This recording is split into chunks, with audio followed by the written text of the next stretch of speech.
Check 1 2 3 4. Can you guys hear me? Yeah, you can? Okay. So what's up? How's everybody doing?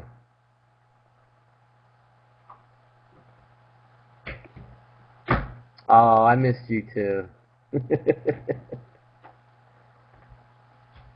Living the life, huh? Yeah, me too. Me too. Just got back from Tampa and already gonna be heading to New York tomorrow. I'm doing an EP with Tatiana on Friday, and then we're going down to Connecticut for the Spirit of 76 festival. Is anybody going to that? You should. It's going to be good. Well, the Spirit of 76 Foundation is a nonprofit. You know, they do a lot of work to educate people. I live in Indiana. I'm in Eastern Indiana right now. And you know they're putting on this great show. It's going to be really cool. Yeah, I know where Terre Haute is. That's cool. Look at all these Indiana peeps on here tonight. All right, Evansville represent. Rush County. So what do you guys want to talk about? Let's get down to the nitty gritty. Let's do this.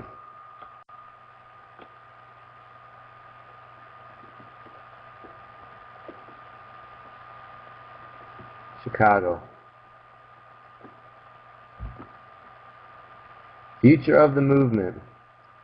Well, that's an interesting question. Because in the last 2 weeks, I've been talking to a lot of people who seem to think that this stuff's over, and it's just starting. You know, I told my friend Margaret on here earlier today that the best thing that could happen to a movement of individuals is for have their leadership disappoint them, because it forces us to stand up and be counted even more, and to be our own leaders. You know, we are who we've been looking for. You know, Ron Paul has been great in getting people to get into this thing. You know, he's been great at that. Oh, look, it's Tracy Diaz.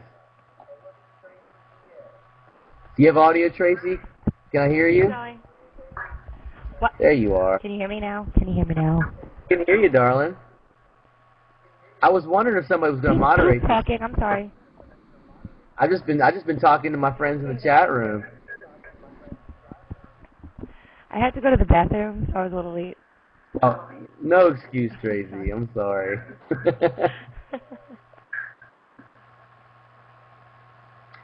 So Tracy, we were just talking about the future of the movement, and I was telling them that the best thing that could have happened to a movement full of individualists is to have their leadership disappoint them. What are your thoughts on that?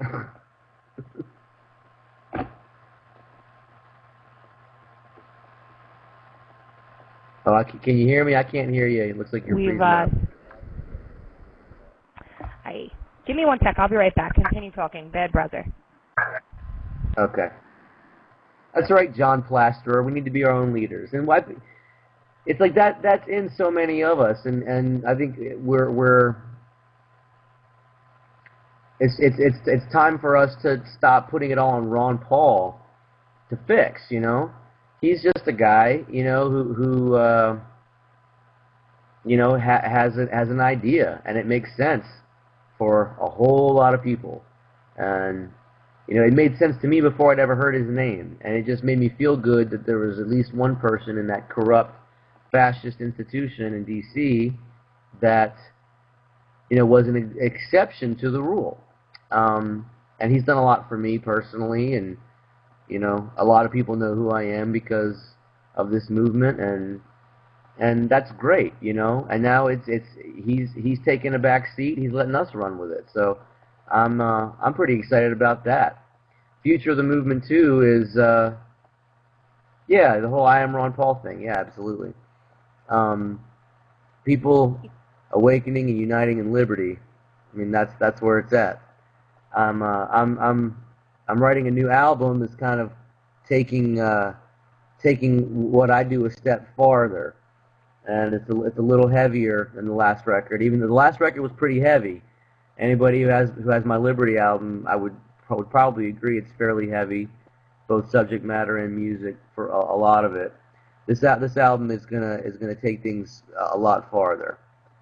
So I'm excited for y'all to hear it. You know, we're trying to record it sometime before the end of the year, hopefully, and try to release it sometime in the spring. So I'm working with the Gray State guys. Has anybody seen the trailer for the movie Gray State? They're trying to make this film. It's pretty incredible, and I've become friends with those guys. And I have a new song called "Arm Yourselves" that maybe I could play tonight. I don't know. We'll see. Um, it's pretty dark, but they want to do a music video for that, so that will definitely help to get the album out there and promote the film. And you know, I've definitely come on as like a sponsor of the film. I really want to see it get made. Um, you know, those guys are pretty awesome, and we're also supporting Oath Keepers. Oath Keepers is making a film as well. Jason Rank, who directed the Nullification documentary, is directing an Oath Keepers movie, so keep an eye out for that too. And keep an eye out for Silver Circle, because that's supposed to be hitting theaters pretty soon, and I make a little cameo appearance in that one too, which is really cool. It's cool to see myself as a little 3D avatar. So what's up, Tracy? Talk to me. I'm here. Sorry about that. I was using Google, and that's never good. So I'm back.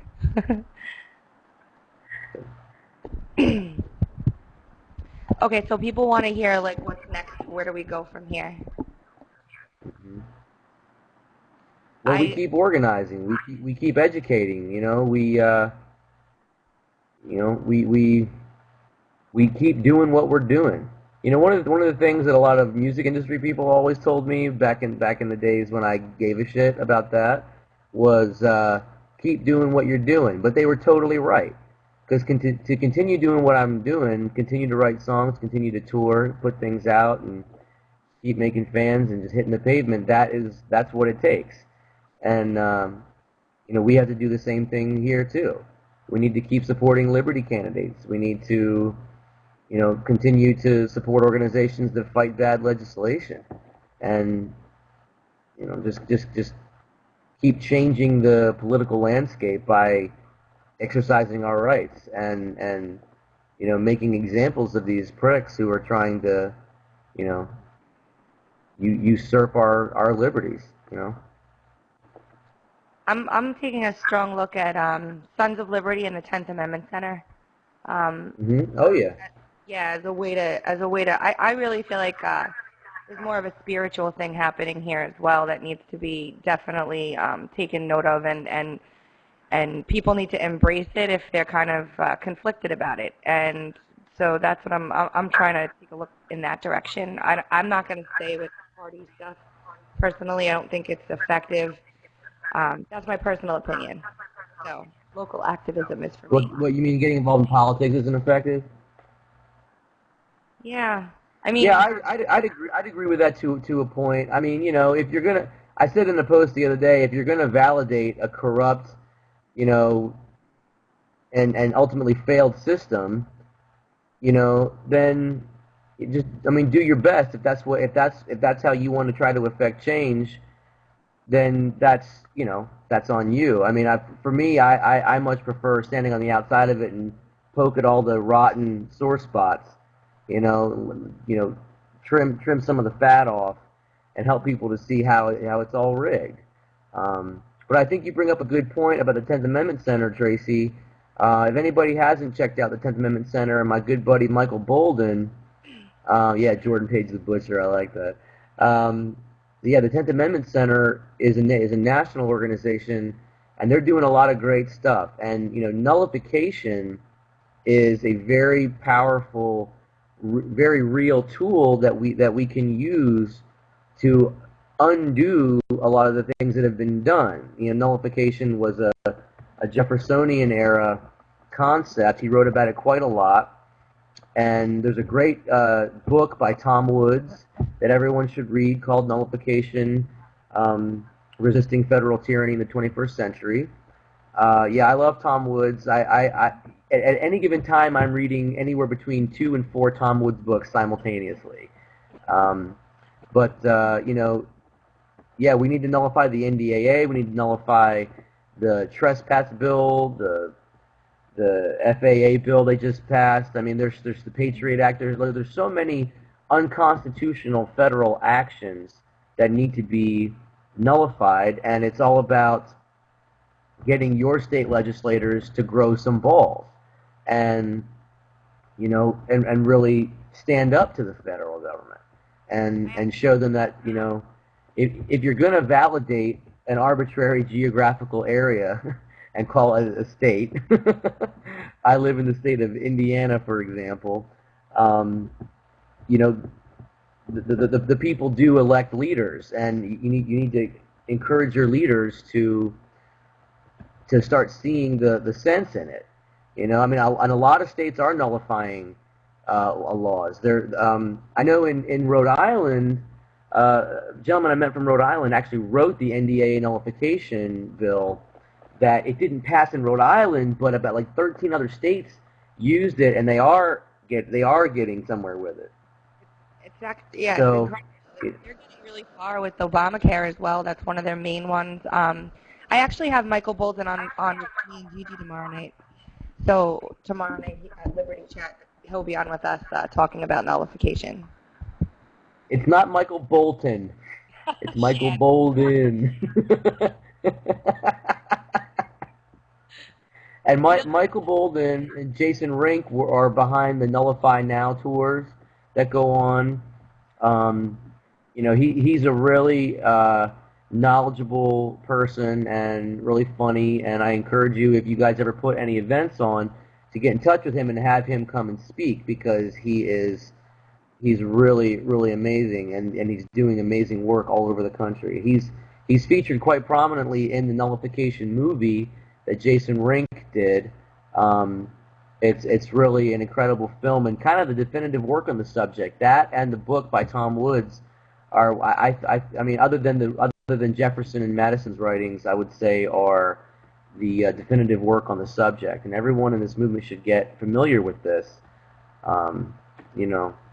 As close to anarchy as I seem to be skating these days, I can't seem to argue against myself against being an anarchist that well anymore.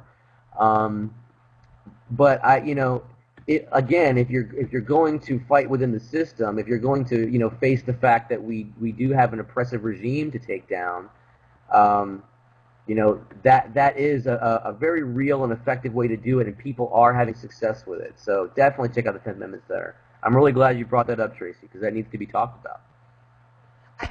After this all happened with the RNC, and even a little bit before, I started looking into other ways that we could affect the change we need to affect without having to play the game and compromise, and that's one of the best ones that I found. So that's why I'm focusing there and trying to bring them to New York, which would be great. Cool. Hey, Tracy, I want to tell you something. I really, we were down in Tampa, and we were at this house full of, like, the who's who on the New World Order hit list, and someone read your open letter to Jesse Benton to the whole house. Oh, wow. And we all sat there listening to it, and it was really moving, and you actually got applause. After whoever was reading it, when it was done, I think it was Sean Wright from We Are Changed, Minnesota. He started reading your letter, and it was like time stopped. Everybody stopped what they were doing, and they listened to this open letter from Tracy Diaz. And when it was over, people clapped. It was really a cool moment. It's like you were there, but you weren't there. Thank you. That's great to hear. I wrote that in a moment of frustration and emotion, and that's when I write most of my things. So thank you guys for listening to it. That's awesome. But it was very poignant and very intelligent, and straight to the matter, and I think it's meant a lot to a lot of folks. So just wanted to kind of give you some kudos on that. Thank you. Thanks. I didn't get to hang out with you very much down in Florida because I was running around like a chicken without my head. But you're coming up to Liberty Fest, and it's a lot more relaxed and laid back, so we'll get to talk a little bit more. Absolutely. I love this girl. Where is she? She's over here. I love this girl. She's awesome. I'm not washing that shirt, by the way, and I love you too. I'm not washing that inappropriate message you wrote on my back. I won't wash that off. Tracy told me to write something inappropriate on her back with a Sharpie, so I just wrote the word inappropriate. You're a clown. You know I love you, girl. What can I do? What can I do? Um, So let's talk about Liberty Fest a little bit. You know, I've done every Liberty Fest in New York, and hey, Nate Cox, hold your horses, brother. Tom Woods will be on directly. You're dealing with Jordan Page right now. That's all you need. That's all you need, brother. I talked to Nate earlier tonight. He's my buddy. So we're you know, I started with Ian Chiaffi on this New York Liberty Fest thing back in, I guess it was 2010, and at this little dive club in New York, and you know we it was only like 100 people that came, but it was cool. It was really cool. And then the next year, last year, they had close to 900 people, which was pretty incredible. You know, and this year, you know, I don't think tickets are selling the way that they had hoped, but I hope that's going to change now that everybody's kind of taken, you know, their big breath and have exhaled after Tampa, and they're kind of getting over Ron Paul a little bit. I mean, many of us would not be part of this movement if it wasn't for Ron Paul. I don't count myself in that group, but because I got involved before I even heard of Ron Paul. But Ron Paul was surely major fuel on the fire that kept me going and gave me amazing opportunities. But I've always known that it was about way more than that, you know. And a lot of conversations I've had with, you know, Adam Kokesh and Stuart Rhodes and Ernest Hancock and you know, Gigi and Tracy and Ian and all. I mean, all these people that, you know, I like to talk to everybody and see what everybody thinks. But you know, early on when I was figuring all this out, I knew it was way more than Ron Paul. That time was going to come and go. But we have a lifelong struggle ahead of us, and that's fine. You know, I mean, this country has been complacent and silent and asleep for so many generations that it's going to take some work to get it back. So, yeah, we must never lay idle again. Absolutely, Christine. I mean, that's pretty much it. So I'm committed to a lifelong journey of speaking truth to power. You know, whatever that means, it means, in whatever form that means. Whether I'm singing songs or whether I'm, you know,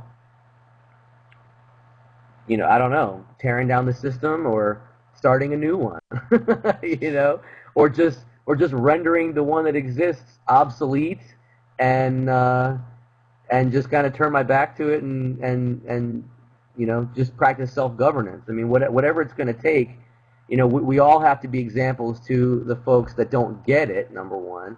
I mean, I don't need to be an example to any of you. The fact that you're in this chat room shows that you're a bunch of freaking troublemakers and domestic terrorists. But you know, that's cool. That's cool. Um, I don't know. I mean, I don't. It stands to reason to me that most of the people that are listening right now are not going to make it as far as a FEMA camp. You know, I mean, so just do. I would say, as far as moving on, do whatever you can do, whatever you're good at, do a lot of it, and if you're not good at something, learn. Like right now, I just started taking Jeet Kune Do, which is very intense, very brutal martial arts that was created by Bruce Lee. You know, and because I want training. I never had training. You know, I never had any interest in going into the military. You know, my father was in Vietnam and encouraged me not to go that road. And but I never had any training like that, and that kind of training may come in very, very handy someday. So I'm committing to doing that. That's something that I mean, you know, fighting isn't something I've ever had any interest in doing because I love people too much. But there may come a day where I'm really going to need those skills. This is an example. There may come a day where I may need to train people myself how to do this kind of stuff. So I have to master it. Right now, I'm just singing songs, and I hope that that's effective in some way. But everybody's got their own talents, and they just need to, the number one thing they need to do is to not stop. You know, the number one thing they have to do is continue on whatever they were doing before. They need to keep doing and do more of it. Prepper groups. Look into those too. Those are very helpful. Sure. You want to sing a song, you said? Do you want me to sing a song? Sort of, seriously. Of course I want you to. How's the audio? It's good. Is it okay? Yeah, I'll mute my mic. Caleb wants to hear "Arm Yourselves." Just don't sing bombs. All right, I won't sing bombs. All right, let's see.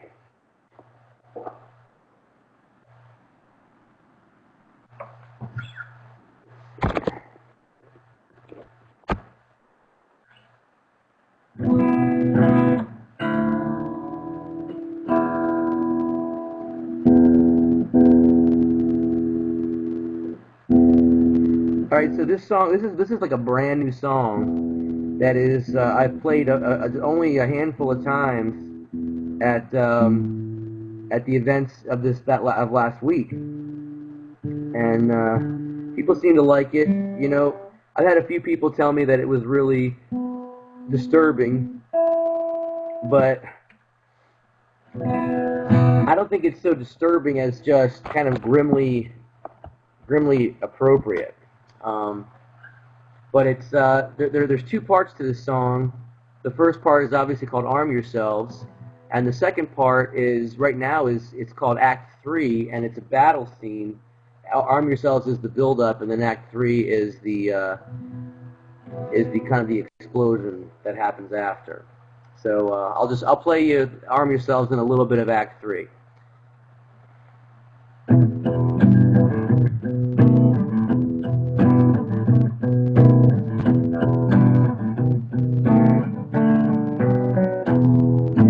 Friends, we gather round together, holding tight our faith and guns. But in this room I feel something greater than ourselves now. Listen, everyone, and arm yourselves, for the hammer's crashing down.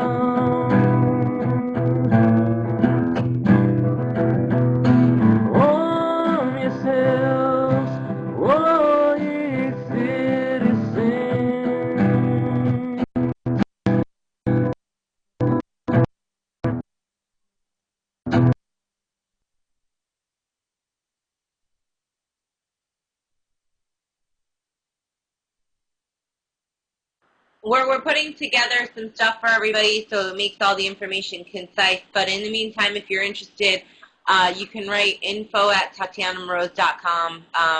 I'll take all the emails unless you really want them, Jordan. They can write you too. But yeah, we're going to kind of be taking the pulse of the Liberty Movement, and we're going to see where our music is needed most. But that November 3rd show is looking good in Nashville, which will be really cool. I've never been to Nashville before. I've always wanted to go. The Dan Hagen thing? Yeah. Nashville's a cool town. It'll be fun to play there.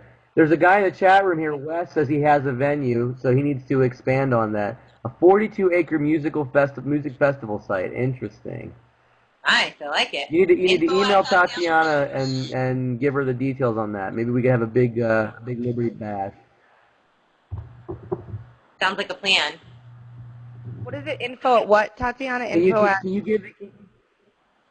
Info at TatianaMoroz.com. Info at Tatiana. Okay, there you go. Yeah, are we all cutting out a little bit? I'll type it into the thing. Oh, somebody already did. Look at that. That was Tracy talking Liberty. Oh yeah, I like it. I like it. Well, I'm gonna bow out. Did you tell them what we're doing tomorrow or on Friday?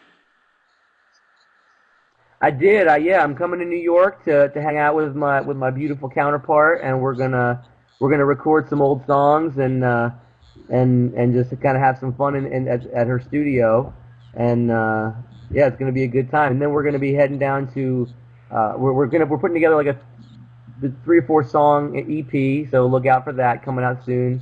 JP and TM, and then we're going down to Connecticut for the Spirit of '76 festival. So anybody in the New England area should come down and check us out, because we're gonna be rocking out on Saturday night in Bristol, Connecticut, and there's information about it on our websites and on Facebook. So come check it out. Absolutely, and hopefully some of the Long Island crew and some of the New York folks are going to come up north. So some people from Jersey are coming. So I think there's going to be a lot of people there. It should be fun. Yeah, I think it's going to be good. I'm gonna bow out and let these wonderful people in this chat room have their way with you. So, but it's good to see you, and I will be seeing you tomorrow night. All right, I'll be. Send me your flight info. If she's not late. I will. Why would She'll you be there. I am getting a facial tomorrow. All right. See you later, Jordan. Bye, Jordan. All right. Bye, Tatiana. Bye, Tracy. Bye, everyone. Wait, you're leaving, Tracy, or are you staying on with me? I'm here. Good. I like it. So I'm really excited about the next person coming up. I know it's not me. I was supposed to go on at 10, but I was just on the phone with David Crowley from Gray State, and he's going to do the 10 o'clock slot. He's actually going on InfoWars on Friday, and we were all hanging out this weekend, and he had shot a video of me performing, which was really awesome. But I think we've got some cool top secret stuff in the works, so I'm really excited about that. And I'm just such a fan of what they're doing, you know. So when I heard that Danny Panzello was not going to be able to make it today, and I was on the line with David, I was like, wait a second, I know. So that's going to be cool, but that's not until 10. In the meantime, I'm here to keep you all entertained. So what are your questions? I have the answer. By the way, I want to tell you a little short story. You know how I did my my Skype date like spoof video? My dad gave me so much crap about that today. I was like, "Are you freaking kidding me?" He said it was like disturbing, and that like it was like a bad idea and it was like horrible. I was like, "Do you not understand that was hilarious? I don't understand why he's always harassing me." And then he doesn't like my words to my songs, and I'm like, you know what? Just stop looking at my stuff. I'm done. What happened to those parents that are supposed to be all supportive and just saying, "Oh, you're so great"? No, none of that. It's just criticism. Pain in the butt. I know. It happens. It's sad, but it happens, right? Did you think that there was anything there that would upset a parent figure? I mean, I was with you when we were both scheming together to figure out what the heck to do. I thought it was awesome. I thought it was funny too. Me and Danny have a really, really good one next week. You guys are gonna freaking laugh. It's gonna be awesome. We came up with it last night. Danny came to the studio, and we did a promo video for the End the Fed rally, which I think everybody should know about. September 22nd in New York City, we're doing an End the Fed rally at noon, which is a Saturday. If you go to endthefed2012.com, they have them all over the country. So if you're not in the New York area, then you can do it down in D.C. or Philly or wherever you are. They have them pretty well situated, and all the information is on that website. But that was really fun. I have to get Danny's fun to hang out with. He's like kind of a gossip. He's not a gossip, but like you can kind of just have funnier conversations with Danny than other people. I'm really excited. Me and Danny are going to do a radio show together soon called Ragamuffin Radio. I've heard of this. Yeah, it's going to be really cool. I have to come to your studio, too, in the near future and hang out. Definitely. Which brings me to Liberty Fest, which is coming up in, what, about a month and a week or so, which is going to be amazing. You're doing something really, really amazing to be able to even play there, which I think is the sweetest thing in the world. But my brother's wedding. Tell everyone how dedicated to this cause you are, Tatiana. Go ahead. No, I'm literally leaving my brother's wedding. My only brother. Such a bad sister. But, the wedding is at 10 o'clock in the morning, and then from 12 to 5 is the reception. And it says it's like an hour and 20, an hour and 30 from Manhattan.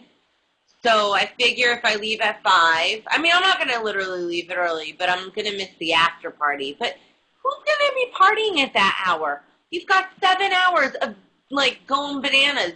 Who needs more than that, At 5 o'clock, most people will be ready for a nap. So yeah, I'll be driving up that day, and yeah, I'll be coming to hear some speakers and play some music. It's going to be awesome. You're going to be doing the after party at Liberty Fest, which is, by the way, at Work in Progress, which, if none of you guys know, is the same club where Chris Brown got into that fight with whatever that guy's name is, Drake, I think it was. Yeah, really crazy. Nothing better to do than argue about that? Jeez Louise. Ridiculous. Free the bananas, exactly. I agree, wait a second. We're not even looking at this. Does anybody have any questions? Have you been seeing what everybody's posting? Amir wants to know who's driving up to Connecticut. No, I don't know that. I'm not going. No, I can't go. Amir is thinking about going. Maybe he can grab Kenny and Gigi or something. Why can't you go? What are you doing?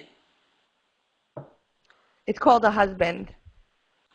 Well, I'm not. Okay, that came out wrong. Really? For you.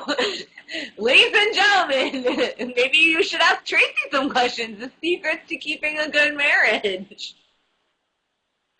Yeah.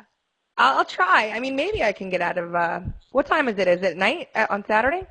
Yeah, me and Jordan are playing 7 o'clock and 8 o'clock respectively, I believe. But it's an all-day event, so I don't know exactly how that's going to go. Tatiana, did you go to the RNC? I didn't go to the actual RNC itself. I was over it. After Sunday, to me, I was like, you know what? I'm done. I didn't have an invitation to the RNC. I did see some videos about it. I haven't even really had a chance to catch up. I just got back from Tampa on Friday, and it literally took me a day and a half to unpack. What a pain in the butt. And I still have to catch up on some stuff, but yeah, Tampa was cool, but I didn't need to go to the RNC. Watch last week's, the Liberty View that you're supposed to be on. I saw. No, we're calling it Liberty Chick Chat. Okay, Liberty Chick Chat. I'm sorry. But you know what stinks is that I don't know when I'm ever going to be able to come on Chick Chat, because tomorrow I'm going to be picking up Jordan, and then next Thursday I'm going to be driving down to D.C. My friend's going to be at LPAC, and I'm not. I'm going to go over to Adam Kokesh's and help him pack with a bunch of people, I think. I don't know who else is going to be there, but I'm assuming it's going to be a packing party. And then on Friday night, I'm going to drive up to Philly because Mike Salvi is having a TFP, which is a new series that he's starting. And this time it's actually part of the Fringe Festival, which is a worldwide festival of the arts. So that's going to be super cool. And I'm spending the weekend down in Philly, where I haven't really had a chance to explore. I've been down there a few times. And the thing I'm really going to explore is, where is the best cheesecake? Not cheesecake, steak. Although I'll take cheesecake too. I'm taking all applicants of cheese. You love your cheese. I think it's hard for people right now because they're all burnt out and everything, and I mean, you can go to Liberty Fest for $15 if you buy your ticket today. If you're anywhere in the tri-state area, or even if you're not and you want to make a road trip out of it and see the city and drink a 16-ounce soda before they completely ban them and you can't have them anymore, come to New York City for Liberty Fest. It's so much fun. It really is. I'm not just saying that. So much fun. What's the after party after Liberty Fest? I don't know anything about this. But so you guys are still planning it?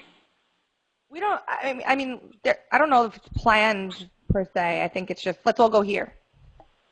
Fun. Sounds good to me. It's gonna be a late night. Oh man, I'm gonna need some Red Bull or something or other. Yeah, I'm actually singing at Liberty Fest too, which I'm excited about. It's my first real gig, so to speak. Oh, cool. What are you gonna be doing? I heard your awesome national anthem. That was really great. I shared it, and I don't know. I think people seem to. I got a lot of likes on it, so I think that'll be great. Are you doing a set, or what are your plans? I have 2 songs, but I don't. I have to work it out because I don't have anything, done. I haven't sung in 10 years, so I have nothing ready. So I have to get that all together. But I've got 10 minutes, so I've got about 2 songs, I guess, and there we go.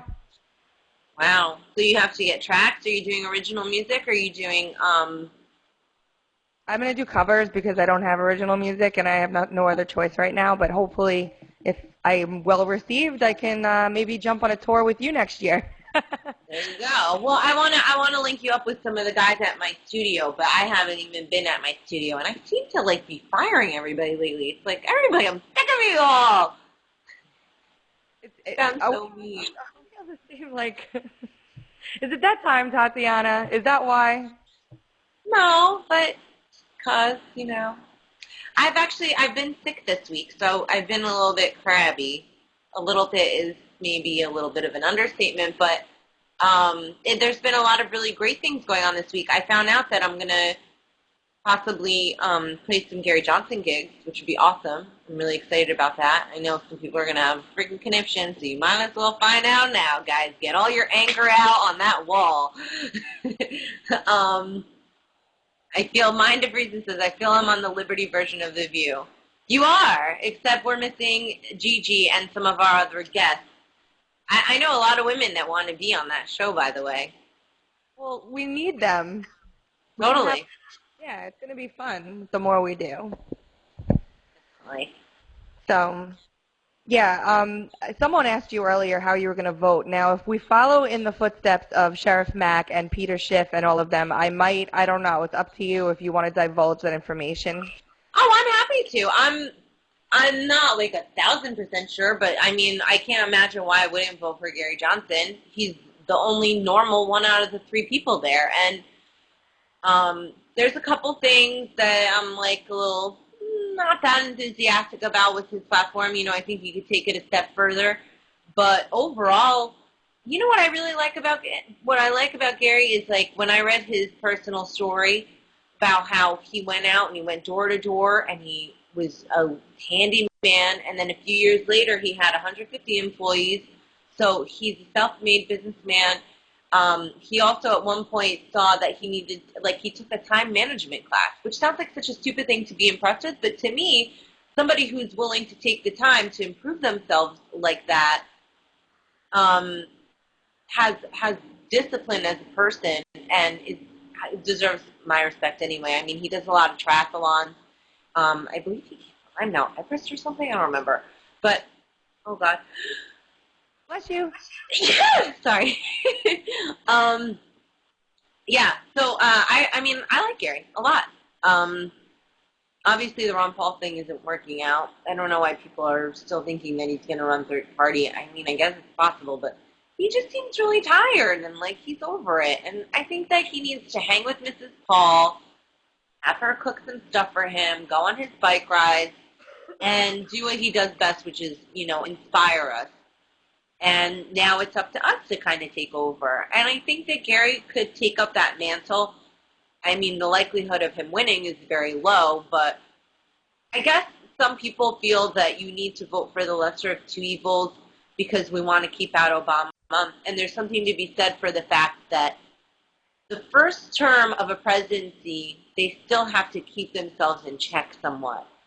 by the second term, the real flaws come out.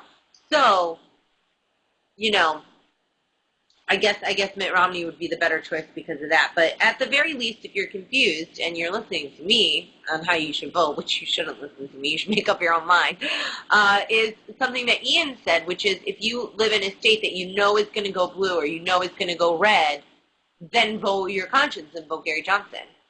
Which I think, I don't know, I mean, who's going to really legitimately vote for Obama or Mitt Romney and think that that's a really good idea? You know? I'm not into the lesser of two evils, but maybe in states where it's a little bit waffling, you do want to go with Mitt Romney. I don't know. I have to still listen to the Josh Tolley interview with Sheriff Mack, so people should check that out, actually. You know what? Did you tell people about this yet? I'm going to paste it into our conversation if people want to check that out. I started to listen. It seemed pretty interesting. It was really, really good. And I actually, after he got off, I called in and let loose, like, for a segment. And Josh is like, call in. I'm like, okay. So I called in and I just let it loose. That was it. I was like, whatever. I mean, I respect Sheriff Mack. And he's a very, very nice guy. And he's a sweetheart. And he's really nice. And it hurts me to listen to that interview because it's scary.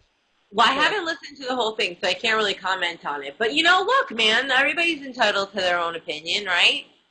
I said, you know, everybody's entitled to their vote. It's not any one of us's, you know, position to ridicule someone for their vote. It's their own personal choice. But I also said if you're in a position where people look up to you and people respect you for your liberty-minded views, if you're planning on voting for Mitt Romney, maybe it's not the smartest idea to say it to people. Just keep it quiet because you're going to have to face this ridicule and you're going to have – and all these things came from Paul Festival. It's crazy. It's really nuts. Can you talk about Paul Fest at all? A little bit. I just wanted to say that I had an amazing time and I got a chance to meet so many people and the vibe was just awesome. Everybody was so positive and so cool, especially – I don't know. It was really awesome to play in front of everybody and with Jordan on stage with me. And then, you know, we had Luke Rudowski come up because he and I are doing a video for Make a YouTube Video, which couldn't be cooler. I'm so excited. Him and Dustin and Sierra are all helping me with that. So that's going to be really awesome. And it was really nice to get the audience involved for that.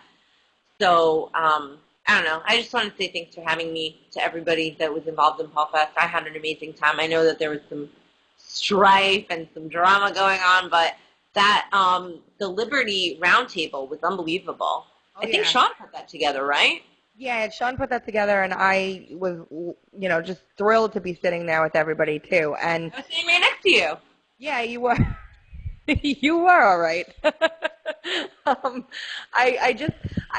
You know, putting the event on, the whole entire event went off without a hitch, and I was running around crazy, so I didn't get to experience a lot of, you know, what you would experience from a personal perspective. But it was incredible, and I think we should actually catapult off of the positivity of Paul Festival to Liberty Fest, which is a lot more laid back, a lot smaller, but still the same caliber of speakers and entertainers. At the same time, coming back from Paul Festival to all the craziness it was just I needed to take a little bit of a step back, and I didn't get a chance to do that because of all that stuff that was going on. And Chris, you can ask him that yourself in a little bit. He'll be on in a little while. Who? Oh, is somebody writing something? Adam's saying, why does it seem Kokesh has changed? I think changed on what? He hasn't changed. People think he's changed because of the stance he's taking on Dr. Paul and things like that, but he'll explain all that stuff for you. You know what? I saw a post that Adam posted the other day, I think it was yesterday, saying, if I do this, you think I'm this. If I'm too strong, you say I'm a jerk. If I'm too weak, you say I'm a loser. And you know what? Everybody has some stupid-ass opinion of everybody online, and everybody's so judgmental. Like, take a step back, guys, because it's not that easy to be under that microscope constantly.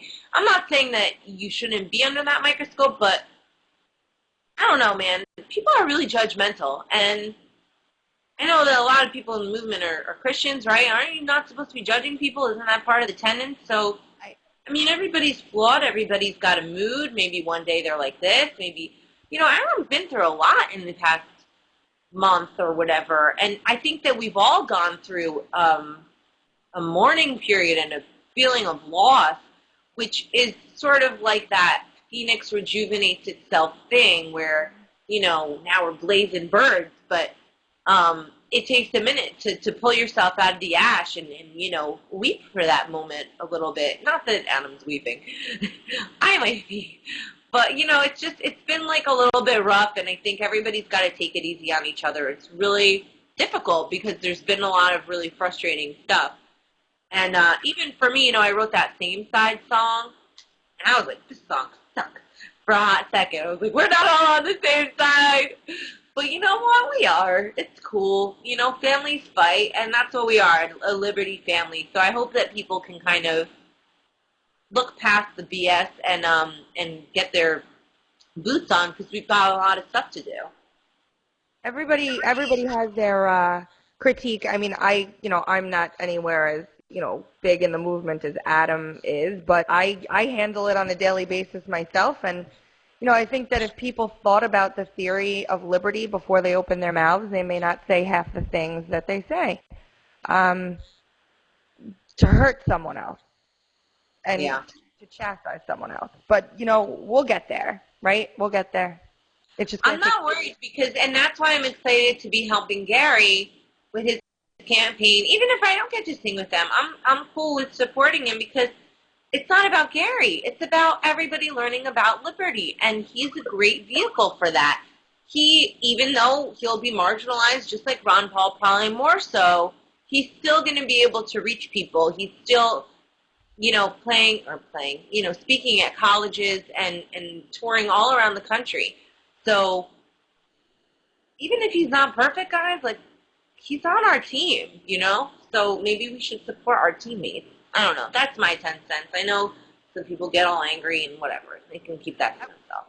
I was gonna say to Jordan before, because he was saying, lifelong, like it's a lifelong journey, and I feel the same way. I'm sure you do too. Can you imagine, like 50 years from now, me, you, Jordan, and Adam are like sitting here, we're like 60 years old on Tiny Chat, and we're like gray and wrinkly. I'm not gonna be gray. Let's get this straight. And by the way, by the time we're 60, hopefully they'll have some good, options available. Natural options. I mean, this is such a funny random point, but I feel like if the economy collapses, I'm like, well, having plastic surgery. Will there be advancements? I want some cream to make me look like I'm 20 when I'm 60. We're never going to get to that point if we don't have money to invest in these important discoveries. No, I'm just kidding. Kind of. A little kidding. Do it now, Tatiana, where there's still time. What?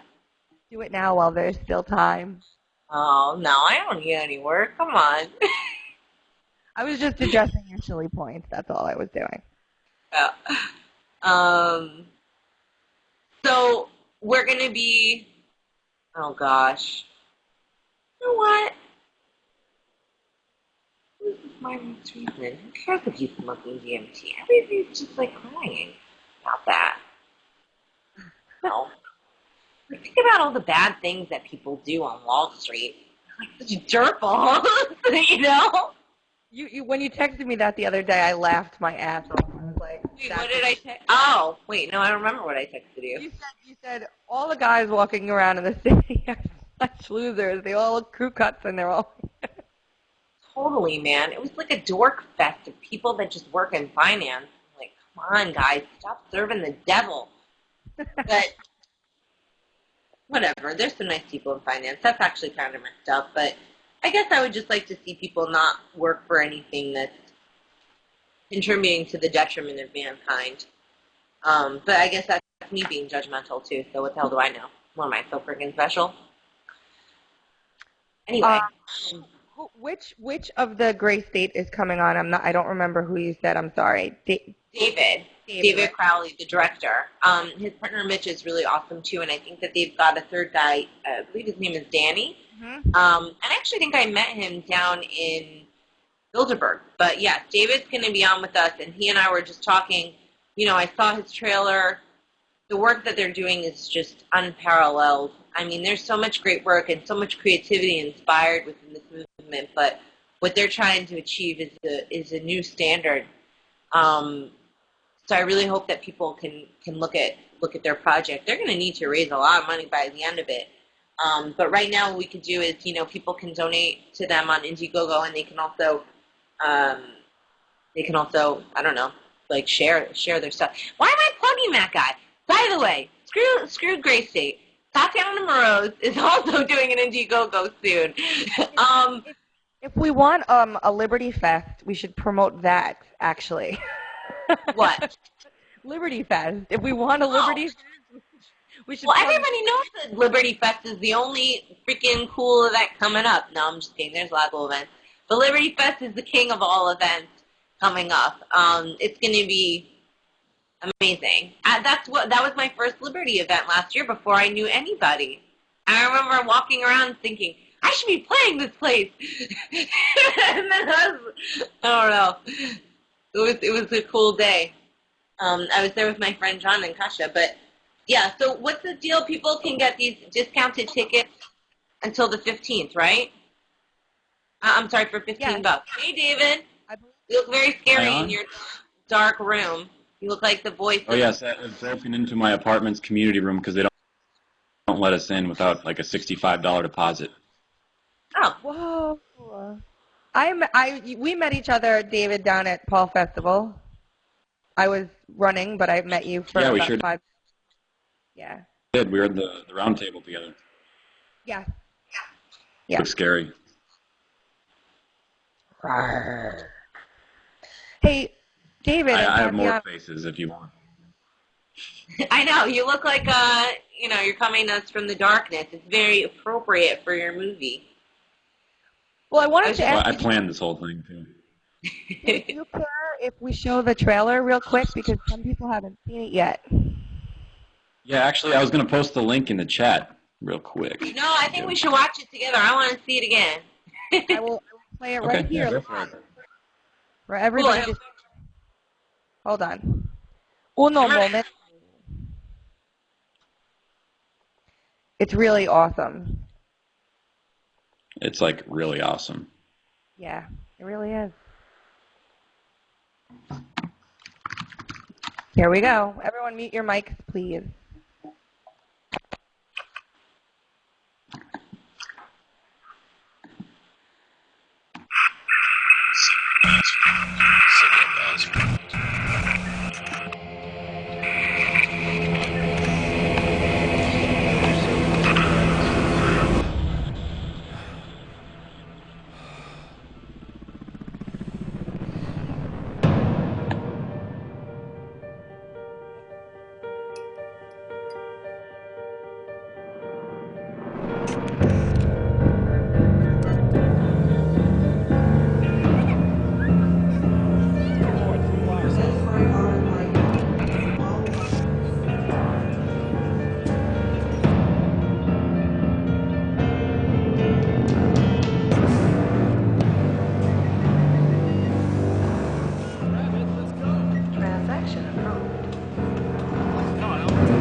night I dreamt about how things were.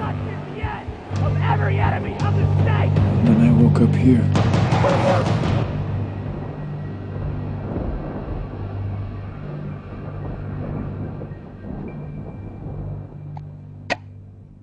Yes, folks. Isn't that incredible?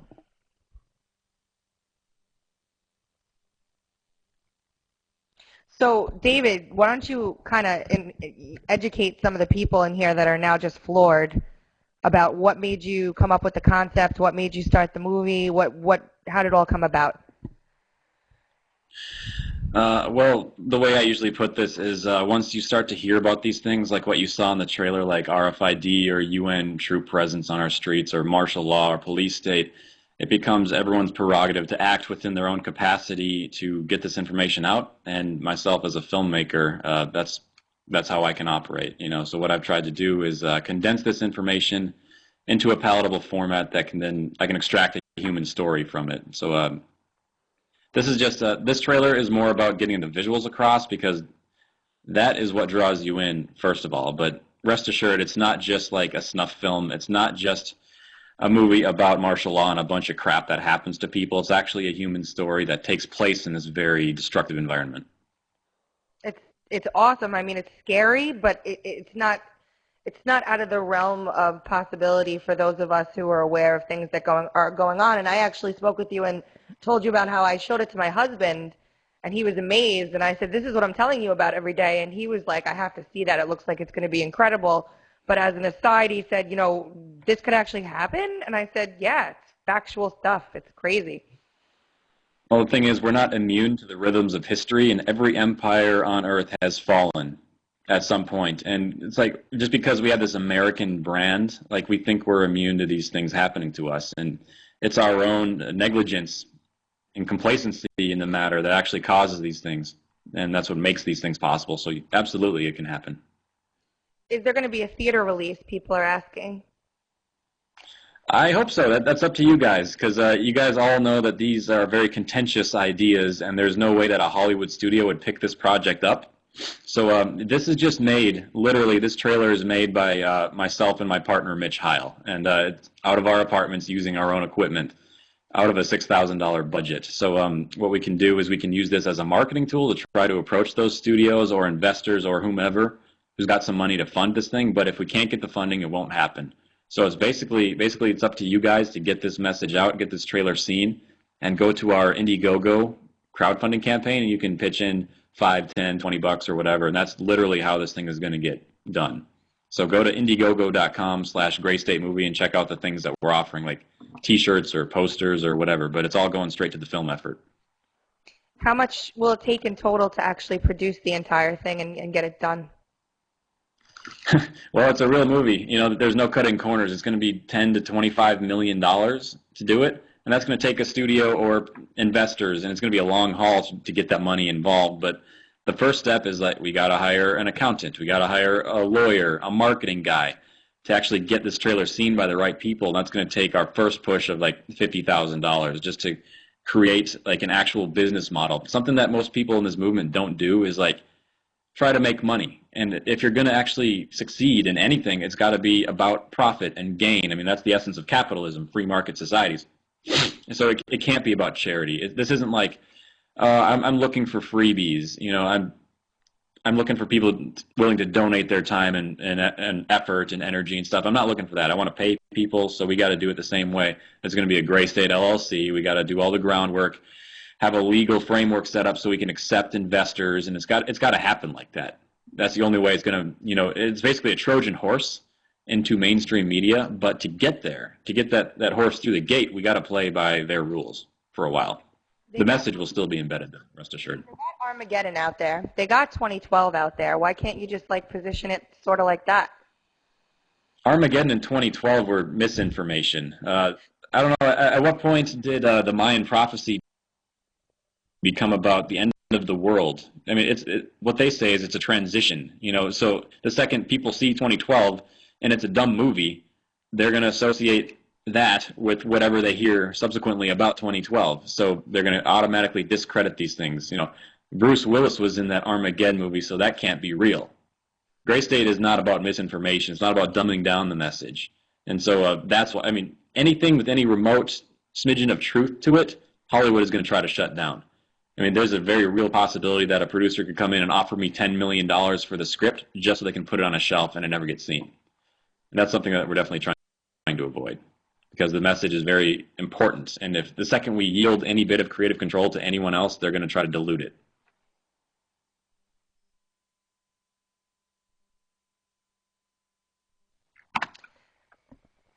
Let's come through here. Are you aware of Edwin James? Hold on, I lost it. The chat's going too fast. Edwin Vieira Jr.? No, I've never heard of that.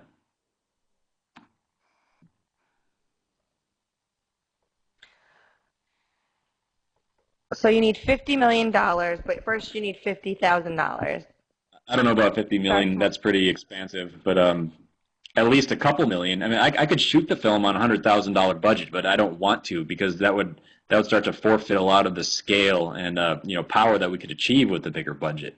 I don't want to have to cut corners or half-ass anything, so we're going to try to do it by their rules, get a big budget, and get it done properly. I mean, if it's anything else, then it's going to shortchange the message, basically. As silly as this sounds, I'm going to ask you if you've ever heard of Jeremy Richter. You know, it sounds really familiar, but I don't think so. I might, just send you his contact information. He's made a short that you guys might have some synergy. What is your schedule like the next couple of months? What are you guys doing to get the message out, and where are you guys going with this? Well, like I said, it's just me and my partner doing all this, and we literally have no idea what to expect. So we don't know how big it's going to go. We don't know how far we can go. So if it goes nowhere, it's got to go on the back burner, and we got to start thinking about, paying the bills.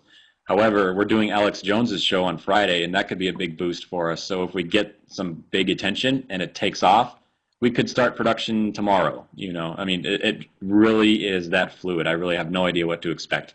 But what I anticipate is a long-term marketing campaign, gathering money, grassroots style, just like Ron Paul's campaign, because it's not a popular concept. It's not going to be endorsed by any establishment entity, and it's going to be a lot of work. So next couple months is just getting the word out, maybe making a trailer number 2, and continuing to promote the film and try to get noticed. So before you decided to start, I mean, you obviously, did you go to school to become a filmmaker, or how did you start off, and what brought you here? I don't really know. Yeah, I'm going to school for digital video. That doesn't mean that it taught me how to be a filmmaker. I think that directors, you can teach someone how to direct. That doesn't make them good, just like you can teach someone how to draw, and that doesn't make them very good. I seem to have some ability to translate words into visuals, pretty well. I guess you can tell me how well I did based on the trailer.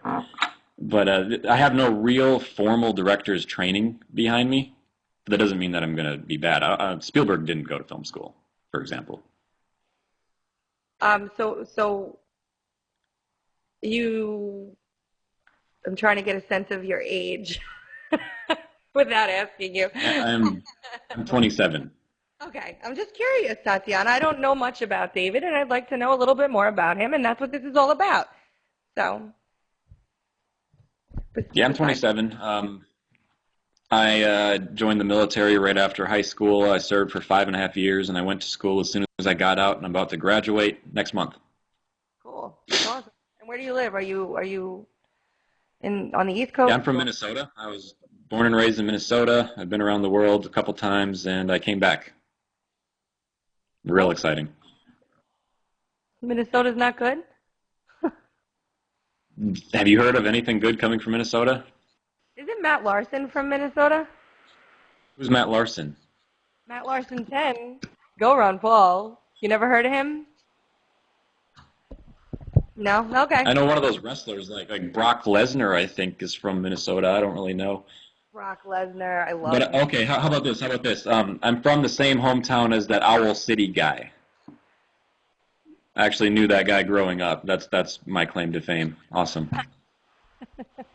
You can have write-ins in your state. You know that, right? Cool. I did not know that. Now you do. Learn something every day. Bless you. Excuse me. Damn, my cold is spreading. Yeah, you got me online. That's awesome. So, David, what did you observe when you were down in Tampa? How did you feel about seeing all those military people down there? They had some serious security going on. Well, I didn't see any military people. I saw sheriffs. It was actually rather disappointing. I anticipated going down there to see like some skull cracking, some actual validation of my police state anticipations, but I saw none of that. I saw some very professional, very polite police forces who were simply protecting businesses on the street from a crowd. And the protesters were belligerent. The police forces were not. It was kind of disappointing how professional they were, but they looked good. Did you check out by the campsite? I stayed at the campsite at Paul Festival, and they actually converted the barns that were across from us into jail cells, and they labeled the area shoot on sight. They had shoot to kill orders for anyone that stepped onto that little section of land. It was crazy. That's pretty wild. I didn't know about that. I did see those stalls. I knew about them, but I didn't go in there. It's none of my business to go in there. I think if you go in there, you're going to have to suffer consequences. I think it's extreme to shoot on sight if you trespass, but I don't make the rules. I think that sucks.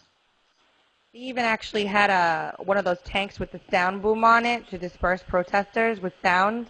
Yeah, the LRAD. Yeah, I don't. When I was there, the captain said that yes, it was an LRAD, but they would promise not to use it. I mean, take that for what it's worth. But they didn't use it. They didn't use the LRAD. Someone wants to know what made you wake up to the Liberty Movement. What actually was the cause? The way I equate this question is it's almost like a religious experience in that your reality becomes challenged and you have to see things in a different way. And that's probably what people term as waking up. But before you can be past this kind of information, but it doesn't mean anything to you until you have the context in your life experience to use and set against that new reality. So I think my context was having to serve in Iraq and Afghanistan, having to kill for my government, and then realizing it wasn't for freedom. But literally, it was my lead actor, my good friend Danny Mason, who passed me some of this information, and I was just ready for it. It's perhaps not a very exciting story, but he gave me some things like check out FEMA camps, check out RFID, and then those things kind of established the context by which I could then look at liberty differently and define freedom differently. Like, hey, that probably shouldn't happen, And I went through that dark phase where I'm sure everyone goes through this, where they spend a couple months in solitude, probably like this in the dark right now, where they don't want to go outside. Everyone at Target is a mind slave, and they don't know what's coming, and it's just a very scary couple months that everyone spends after waking up. And I went through that, but that also spawned a lot of my ideas for Gray State. I hope that answers your question. That answers the question wonderfully. It's interesting, we always question whether the military is going to step up and obey the Constitution if martial law is declared here. If there is a gray state here, what is the actual U.S. military going to do? Are they going to follow orders or follow the Constitution? What is your opinion? All I can offer is an opinion, but it's based in experience. This is why I term the movie Gray State, because there's black and there's white. Will they do it or will they not? I don't know, because it's going to be a contest. There's going to be a confrontation. On one side, you've got like mid-level leadership and the old vets who know what's going on, and they absolutely will not follow orders to like imprison Americans or fire on Americans. But then again, you've got an entire generation of kids raised on video games who signed up in the military to go over and kill Iraqis because they're not really people. And they've been trained to associate American citizens the same way as they would an Iraqi. I mean, that's just fact. So it's going to come down to like National Guard and Reserve units, local boys who have no idea what they're doing, and if you put them in a martial law scenario, it's literally life or death. I mean, it's no longer just a hypothetical situation. If they don't follow orders, there will be very stringent consequences, and they'll brand it as being a traitor, and they kill you for that. And it'll come down to that. If they don't follow orders, at the very least, they'll be banned from the unit, and they probably won't get their food anymore. My cousin is one of So those. following orders becomes a very intense, very pertinent prerogative for them. So I think that there's going to be a divide, but at least there's going to be that time span where this is all contested. I think there's going to be a very strenuous time of conflict in which those lines will be drawn. But I do think that Americans will be Americans, and at the end, they'll do the right thing. But how long will that take? That's the question of the hour. I know my cousin, he just joined the Army, and he was one of the best marksmen in his little unit because of, not Call of Duty, but one of the online games, one of the computer games, King something or other. I don't remember the name of it. And he was the best marksman because of that. And he's so excited to go over to Afghanistan. They're sending him in September, this month actually. Can't wait to go over there. So excited. Wants to kill people. I'm like, Nick, what is wrong with you? Just, you're 21 years old. I think we live in an amoral anti-culture, essentially. Those are the values we're raised on instead of family and, you know, any traditional society is raised on. I went over to Iraq. I saw people that I had nothing in common with. They lived like they were Bedouins. They lived in the desert. They herded sheep for a living. Never even looked at a TV before. And I'm like, I envy that because you know what? They love each other and they have values. And I'm not a Muslim, but I can appreciate how they would believe in that, and you know their life would follow their ideals instead of just being like marginalized, like don't bring politics and religion to work. And that's the kind of society we live in. That produces people who are raised on video games and they want to go to Afghanistan and kill people. He's not going to kill people, by the way. He's going to be very, very bored for a year. Thank you. I don't really know what happens when you get over to Afghanistan, so I appreciate that. It depends on where you go, but chances are you're safe. Doom and gloom, why not join the Mountain Hours Revolution? Abundance and victory. Yes, Mountain Hours is amazing. It's great.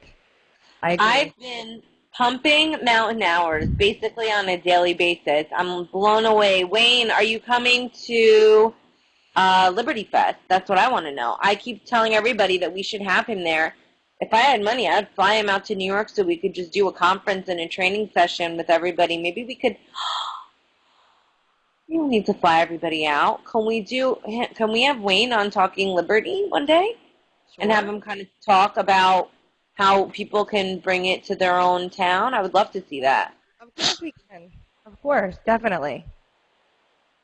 I think we need to do it soon because if things go bad, we're going to need something in place.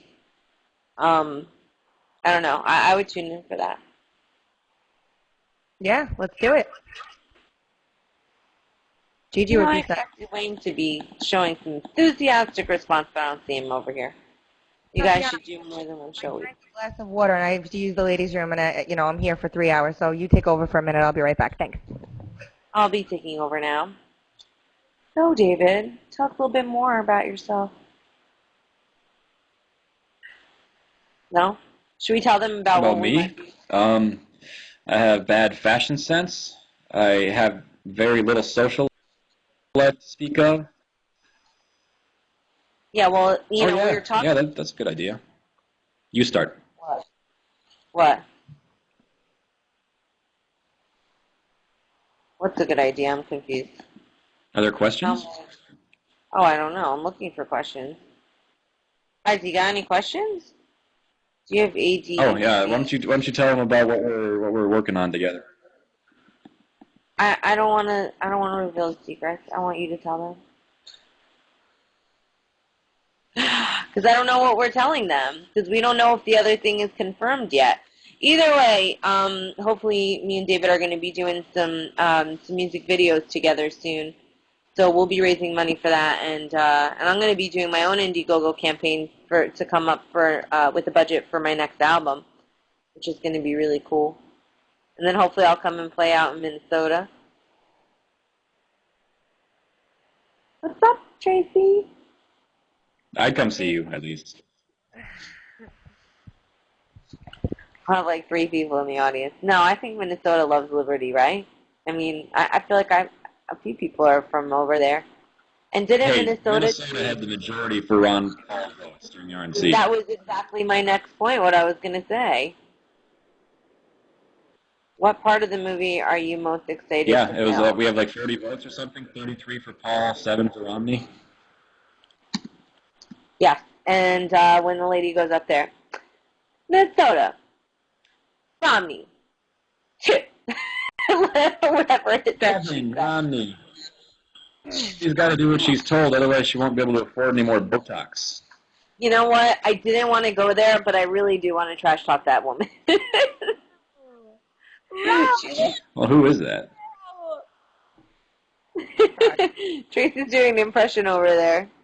And then, like, that other blonde chick would come in and be like, Romney, 17. They don't even announce other. They're just... Oh. You know what? I was on the bus today, and I picked up a Village Voice, which I haven't really picked up in a really long time. First of all, is that a communist rag or what? I didn't even realize when I was younger what kind of crap is in that thing. But anyway, they had a little cartoon making fun of the RNC. And what I found interesting was that they didn't mention anything about the rampant voter fraud and the Ron Paul thing. I mean, of all the events at the RNC that should be newsworthy, that could have a comic book written about, like a comic strip written about them, not one peep. A lot of people still don't know what went on down there. So, I mean, to me, it was a real big turning point. Yeah. Well, it was the point at which they went public. Yes, this is fake. Yes, this is scripted. Yes, there's no democratic process. No, you don't have any say about how you're going to be governed. It was disgusting to watch them celebrate this moment. Yeah, and everybody was like waving their little flags and acting like this was some great moment. I couldn't believe the one chick, and Robin in the chat room was just bringing this up, that actually literally took a piece of paper and put it in front of one of our delegates' mouths like this when he was trying to talk. And she's standing next to him with this piece of paper in front of her mouth, the guy's mouth. I'm like, other people in the world are this nasty and hateful that they won't even let someone have a chance to speak. It was disgusting. The whole entire thing was absolutely disgusting. And I was just like, that's it, throw my hands up. This is just utterly ridiculous. I think it's representative of a society that has no values. It's like that whole Chick-fil-A thing. Like, let's ask an admittedly Christian business owner what he thinks about an issue, and pretend to be surprised by his answer. And then when his marketing guy dies, let's celebrate. Like, those are kind of like, okay, a human being just died, and you're going to think, oh, well, that must be like some perverted God's will scenario. These people don't mind that no one else's views but their own are pushed publicly. Like, I look at these people, like, they have so much hate within them. It's scary to me that that's what we're up against, is all this hate. Yeah, in like 2007, I did an Amazon search for like political books because I wanted to educate myself. It was always left versus right, but like every title of like a leftist book was like, I hate this, or you should hate this. And like hate was the predominant word in all these book titles. I thought they were supposed to be tolerant.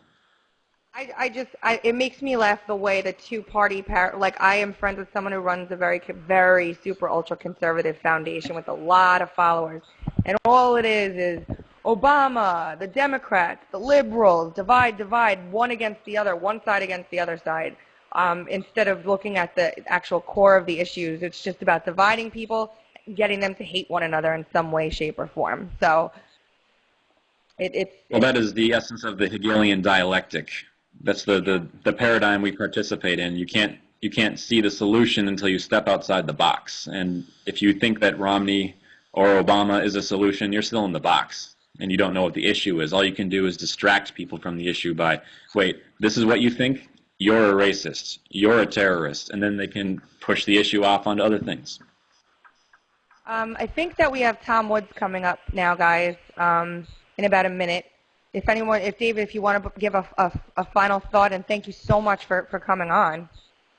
Oh, no, I had fun. Thank you for having me. The film is coming out. I mean, I'll fund it any way I can, but I need your guys' support. So check out the trailer. and follow the links. Go to graystatemovie.com and contribute if you can. At least get the word out, because it's publicity and money that we need. And try to give us something. Just share it on Facebook. That's all I ask. Make it viral, guys. We could do that. We're pretty damn good at it, I believe. So let's do it. Alrighty. I think we're going to take off too. Thanks, David. It was nice seeing you. Tracy, everybody, love you. Wait, somebody wants to know, Giants or Cowboys?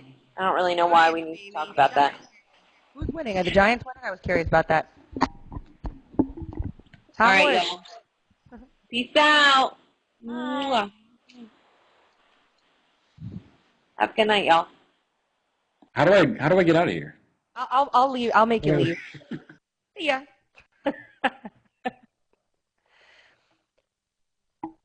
It's at the top. Tom, start broadcasting. Top left.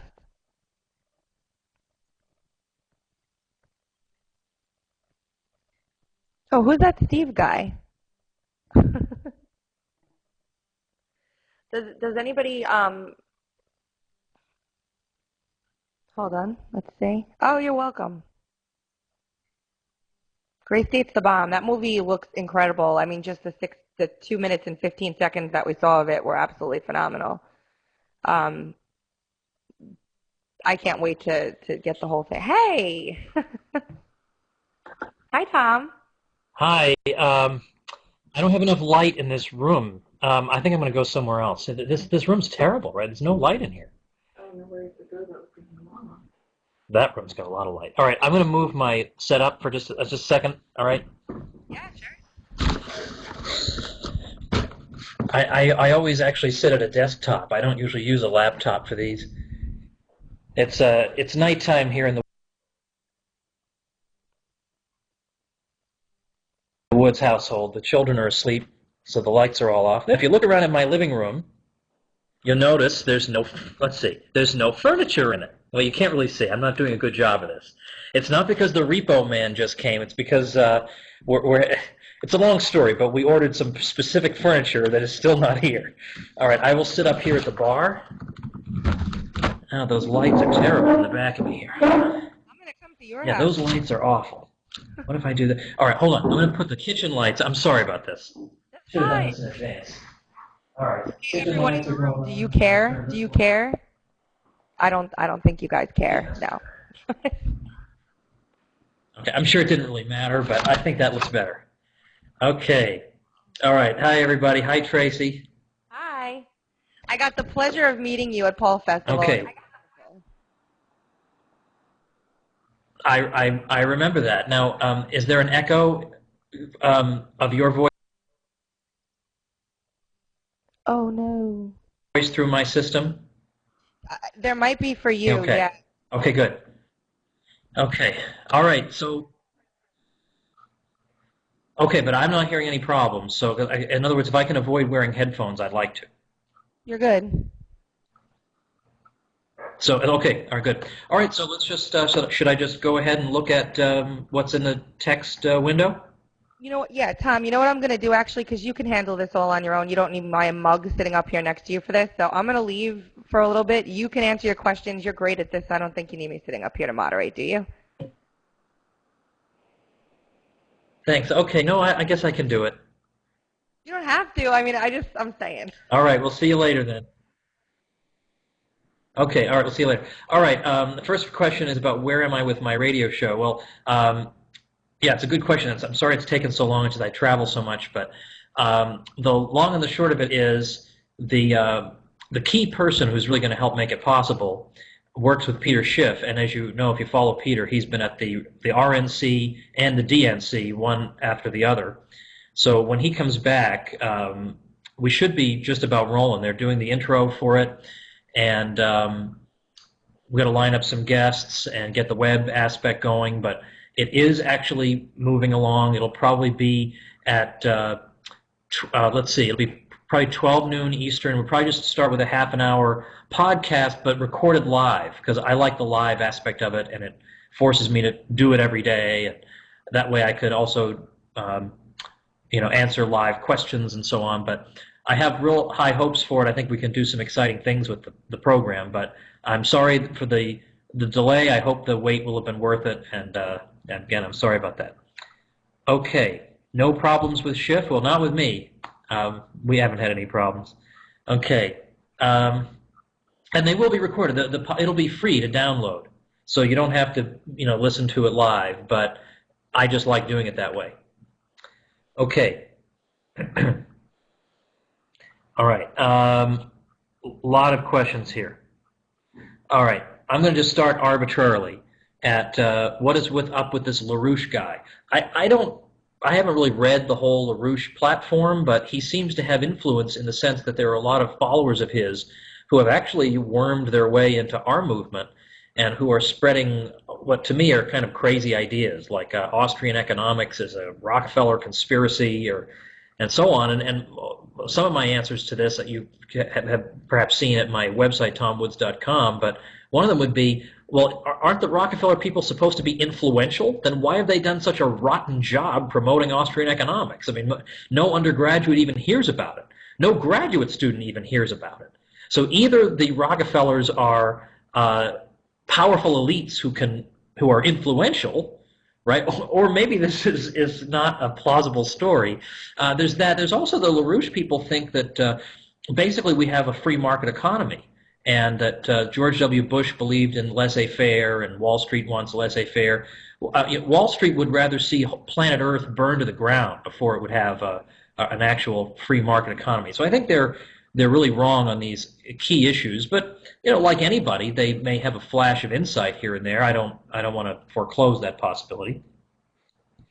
Okay, am I considering voting for Gary Johnson?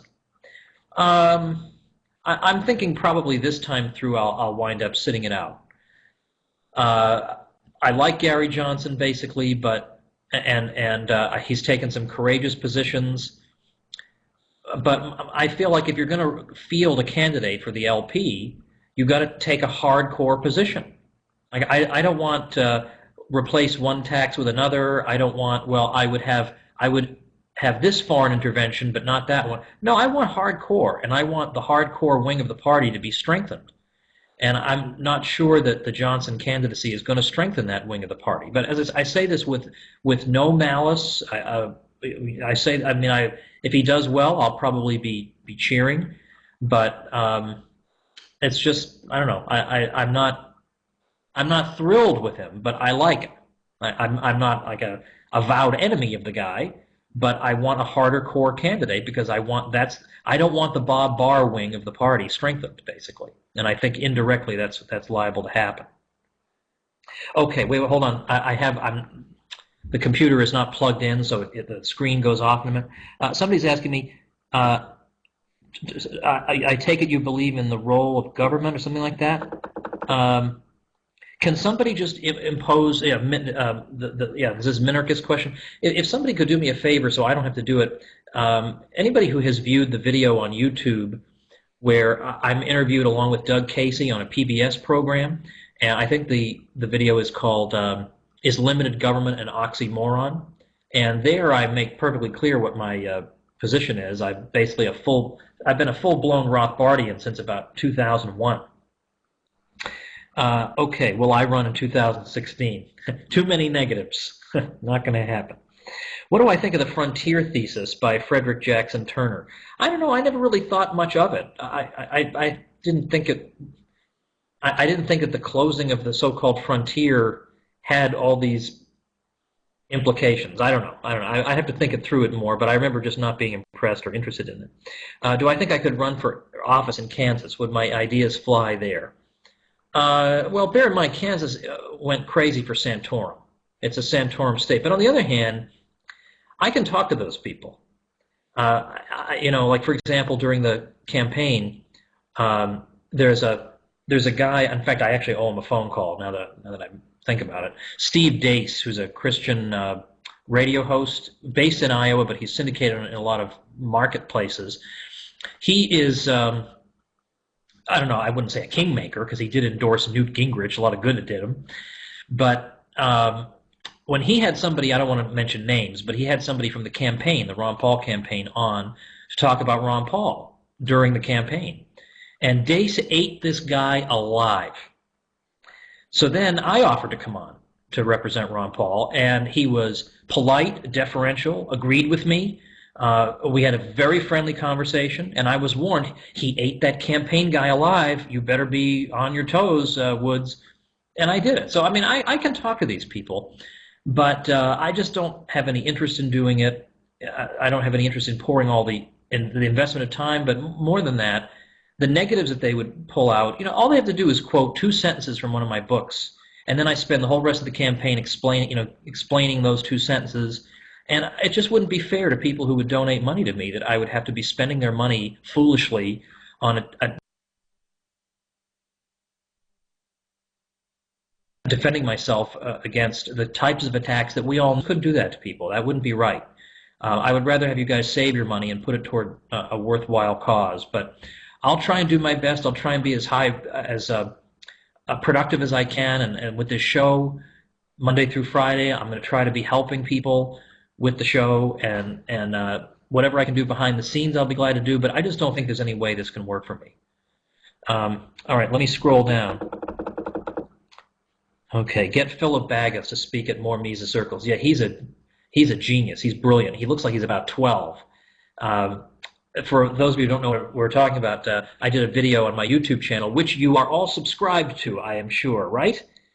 YouTube.com/TomWoodsTV, of course. So you all saw my video called The Euro in One Lesson, and that was basically about a book by this Philip Baggett. Because I thought to myself, my experience is most Americans are not interested in the euro.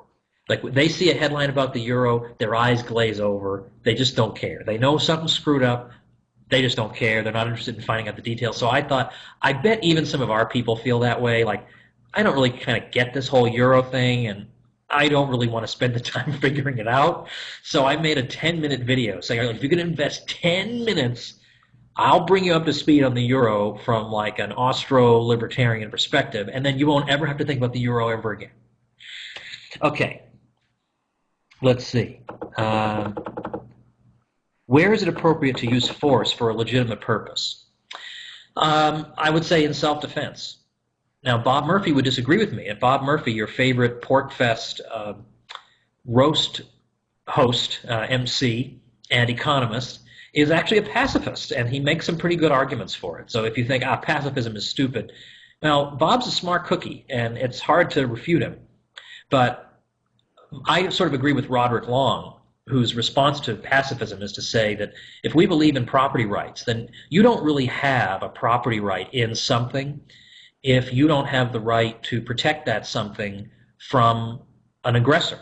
You don't really own it in any serious sense if somebody can just come by and take it from you. So ownership has to imply a right of self-defense. But I would say only self-defense. That's basically the libertarian position, that no initiation of force. Can we get the Mises Institute to become an all-out accredited online college? I don't actually know offhand what the hoops are that you would have to jump through for that. I suspect they are substantial. And I also suspect that whoever, well, I know Danny Sanchez over there, who is in charge of the educational programs, they probably already looked into it. I think for now it's basically going to be for personal enrichment. But I think, if we could get some big endowment and actually create a real live institution, I think that would be great as well. I'm going to type in, of course, you guys already know this, but I have my own little thing,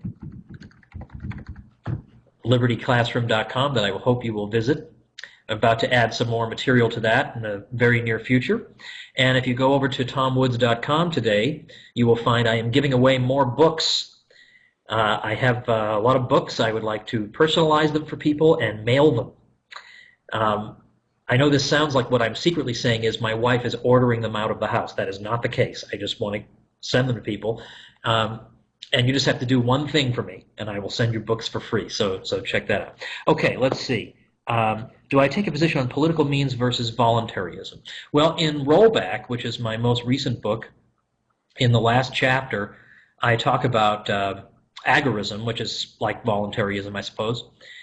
And sympathetic to it, and so I mean I'm kind of inclined in that direction, but yet there's part of me that feels like I don't, even though especially from this 2012 season it has really hit home for me just how awful and corrupt the political sphere is, at the same time I fear withdrawing from it altogether, just for the reason that I've given it in the past, which is that a lot of people get their political views from the headlines they read about a political race. And if we're not in that in one way or another, then people are going to conclude that, well, here are the two positions.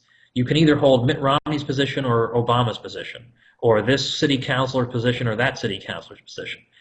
And most people are not pioneering and original enough to think, well, maybe there's a third way to think. No, they're going to be stuck in this paradigm unless there's some charismatic person offering our point of view also in the public sphere. So not necessarily because that person is going to change the world do I want that person involved in politics, but just so that we have a voice there, so that when people go to form their political philosophy, we're at least in the running. That's my worry about withdrawing from it altogether. And that's not a dogmatic position. I could turn out to be dead wrong about this, but I don't think I am. Okay. Okay, will I be stressing a allodial title on the Liberty platform? I don't know what you want me to say about that, sorry. Could I give a shout out to John Rowland's nullification proposal in your books? Well, if you read my book Nullification, you will read Mr. Rowland's proposal. And if you go to Amazon and you type in nullification and it comes up, and you look where it says hardcover and there's a little plus sign, click that plus sign, you'll find there's another hardcover edition, same book, but Amazon is selling it for 10 smackers. 10 smackers, and it's eligible for Prime. You can get this book for $10. It's hardcover. Come on. You shouldn't be talking to me. You should be over on Amazon ordering this. Okay. Would I support Napolitano 2016? Yes, I would. And all my anti-political stuff would go right out the window. I would absolutely support him because I actually do trust him. I trust him. He wouldn't sell out. He would just be there to be the hardcore guy. I don't think he wants to do it, but I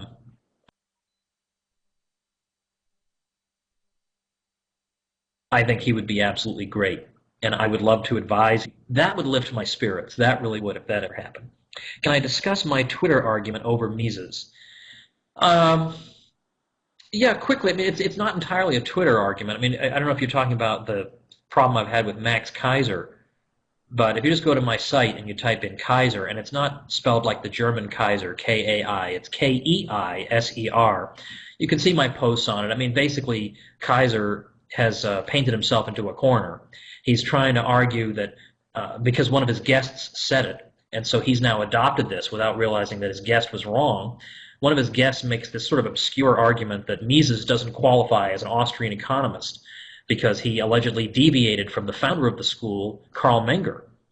But I don't see these deviations, and number one. Number two, even if somebody does have a different view than somebody else, I mean, there is allowed to be development within a tradition of thought. You know, you don't say, well, this person doesn't qualify at all because he had a slightly different view on interest theory or something. This would be silly, but on all the major things, on price theory, on reverse imputation, on the origin of money, on subjective value, on economic method, Mises was following in the footsteps of Menger. He's constantly paying tribute to Menger. So it's just a silly argument that Kaiser is making, and then every single thing that annoys him about me, he claims that this is further proof that I am a Mises deviant and I've deviated from Menger, even though Menger didn't even talk about half the things Kaiser's talking about. So there's no way I could be deviating from Menger. And we also know, everyone on this planet knows, Menger has never been picked up by Max Kaiser. He has never read a word by Menger. He doesn't even know what Menger's books are. So the whole thing is ridiculous. So I basically said, if you want to continue this conversation, I want you to give me chapter and verse from where I'm deviating from Menger. As if this is, even if I were, why would this be the greatest crime in the history of the world? But I'm not. Just show me. And of course now he's just calling me names. That's just like what Mark Levin did. When I nailed him, it just became, I'll just keep calling Woods names, and we hope that distracts people from the fact that I can't answer. All right. Do I have any sort of regular contact with Judge Knapp? Well, not really. I mean, ever since Glenn Beck left Fox, I would see the judge for like occasional Beck appearance, and sometimes I would be on Freedom Watch once in a while, or we would see each other at conferences, and yet all those things that basically died away. I mean, all the sorts of conferences that we would go to were really put to the side during the presidential campaign, and then he doesn't have a show anymore. So the only time I've been able to talk to, I mean, I can email him, but I just called him up because I tried to get him to come to the Paul Festival, which I thought would have been a great coup. You know, us deviant fringe elements would have been great to get the judge, but it was his vacation, and he was trying to figure out the logistics. Could he get in and get out the same day? And it just didn't work out. But I did my best to do that. Okay. And thanks for anybody who's complimenting me in this chat window. I appreciate. I am basically, I'm not looking, I don't see this stuff as it's coming in. I've scrolled back so I can do this in order. Have I read the objections of Edward Fazer to Rothbardianism based on natural law? Yeah, I have, and I like Ed Fazer, and I think he's a smart guy, and I learn a lot from him. I have a friend, though, Gerard Casey, who has answered Ed Fazer, but I don't know if he ever got it published. But Casey is every bit as smart as Fazer is, and I think he had a pretty decent response. And if that's not published, I'm going to find out from him. Casey's going to be another professor in my Liberty classroom. He is so smart. Gerard Casey, he has a book coming out next month called Libertarian Anarchy. I mean, you have to love a nice subtle title like that. He is so smart, so charming, so articulate, with a beautiful Irish accent. You cannot fail to love this guy. Extremely brilliant. But anyway, yeah, that's my answer to that. How is politics legitimate at all when it relies on violence? Well, running for office doesn't rely on violence, so that's all I was saying. It doesn't rely on violence. And undoing previous acts of violence is not an act of violence. Okay, Cowboys or Giants? Why? I have absolutely no interest whatsoever in sports, and none whatsoever. I used to when I was growing up. I grew up in Massachusetts, so I was a Celtics fan, Bruins fan, Patriots fan, Red Sox fan. But these days, I couldn't name one player on any of these teams. I could tell you a lot about the 1980s Celtics, but I'm only on this planet for so long, and I don't want to spend my time looking at sports statistics. I got too much to do. I do have things that I enjoy doing, but that's just a morass. If I ever get back into that, I'll never get out, and I just don't want to do it. If I have free time, I want to spend it with the kids. Okay. How would a monetary collapse affect the middle class and small businesses? Well, I don't think there's going to be a general monetary collapse. I think it'll be short of that. I think it'll just be a long stagnation. And I kind of like there's a syllogism that Gary North developed. It basically is this, that the Fed was created as a help to the big banks. That's the major premise. The minor premise is hyperinflation hurts the big banks. So what's the conclusion of the syllogism? Therefore, there will be no hyperinflation. So I don't think there's going to be anything quite like that. But if there were, let's just suppose, just for the sake of argument, I think it would hurt everybody. It would hurt everybody. It would hurt big banks. It would hurt small banks. It would hurt big business. It would hurt small business.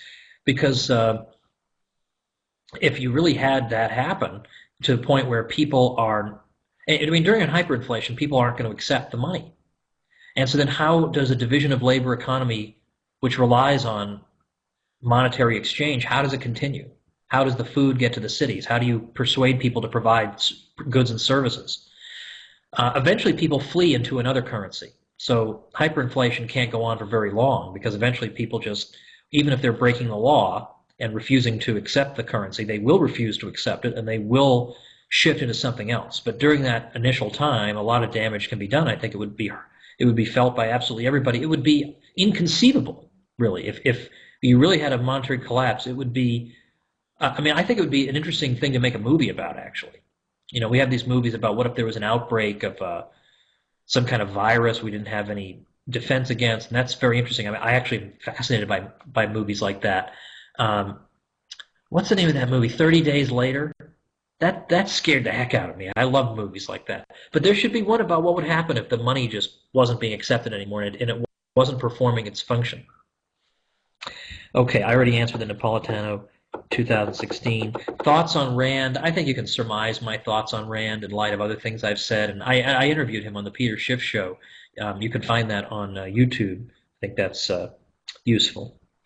Okay, where did my education come from? It's a good question. Now, formally, I can answer that. Formally, my education came from, as you can see on my site, I went to Harvard undergrad and Columbia for a PhD. But that's not how I learned the stuff that I use to bat down bad guys. I did learn a lot of stuff. I mean, at a university, at these level universities, you are going to find some propagandists, but mostly what you're going to find are establishment people. You're not going to find outright Marxists most of the time. It's basically establishment people. And so I was educated by establishment people. So I got the establishment line down cold. So and as you learn the establishment line, you do learn a lot of names and dates. You learn a lot of facts. But then you have to supplement that with your own reading. And I was lucky that I had the Mises Institute, which had a lot of good recommended reading. I met Murray Rothbard numerous times, and he actually gave me specific books I should read. Because I remember he used to say things like, Eisenhower stole the 1952 Republican nomination from Taft. And I said, well, I want some information on this. I want the goods on this. What do I read? And so immediately he said, well, read Chesley Manley's book, The 20-Year Revolution. Totally obscure. Right? You would never stumble upon this title. But I was lucky, so I just basically found out what are the books to read, what are the things that I should read to really find out what's really going on. And so in my alleged spare time, and over the summer, I just read constantly. Over the summers, I just read constantly. And I'm always reading even now. I wish I had more time to read. I spend all my day blogging or stuff like that, or doing private consulting work, and then I wonder, where'd my day go? I wish I could read more.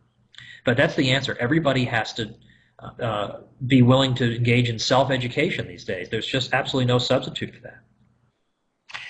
Do I do anything with CMRE? Is that a monetary thing? I should speak at one of their dinners. Yeah, if I remember correctly, this is the same people I'm thinking of. They don't offer an honorarium, and it's not because I say that not because I only care about money, but if I'm going to leave the family, I've got 4 little kids here, and I've got a wife who has to drive them around to all these different activities, and it's a real strain on the household. So I can do some pro bono things if they're right in my area, and I can be home the same night. But otherwise, if I'm not supporting the household, there's just no way a father can be responsible and still do those things. Okay, what's my favorite beer? I hate beer. I find it absolutely repulsive. So I basically, if I have to have a beer, I ask for the wussiest beer they have. And I actually kind of like the, I can't believe I'm saying this, but I like Bud Light Lime. I like the lime flavor. I think it works. Wine, I don't have a real preference, although I'm more of a red than a white drinker. Are the Dems wrong for criticizing Romney for wanting the market to correct itself? Well, yes, because he doesn't want the market to correct itself. He wants TARP to correct the market. He wants stimulus to correct the market. So as usual, it's these fake positions against one another. What do I say to the ANCAPs who attack Ron Paul and other minarchist constitutionalists? I would say lighten up. I like Walter Block's view. I think it's Walter Block that we're all on a train together, and if there are some people who are going to ride with us on that train 90% of the way, let's take that ride with them. And then if you want to boot them off 90% down the road, think about it then. But I want to be friends with people, and to attack Ron Paul is just absurd. I mean, if he's good enough for Murray Rothbard, he's good enough for me. And this guy keeps asking and says, sorry, I know this is because I didn't answer it right away, but I did say I support Napolitano. Did anyone ever make an anti-Krugman YouTube page? I think Murphy is finally going to do it. He had so much. Bob Murphy does a lot of private sector work, and so it's coming to a close this month, and I am hopeful that his anti-Krugman work will really get going. Okay, let's see. And then everybody's saying yes, and I have no idea what that's in response to because I'm about 15 minutes behind in my question. Yeah, see, I'm sorry. Gosh, I should have stayed longer. I'm sorry. Okay,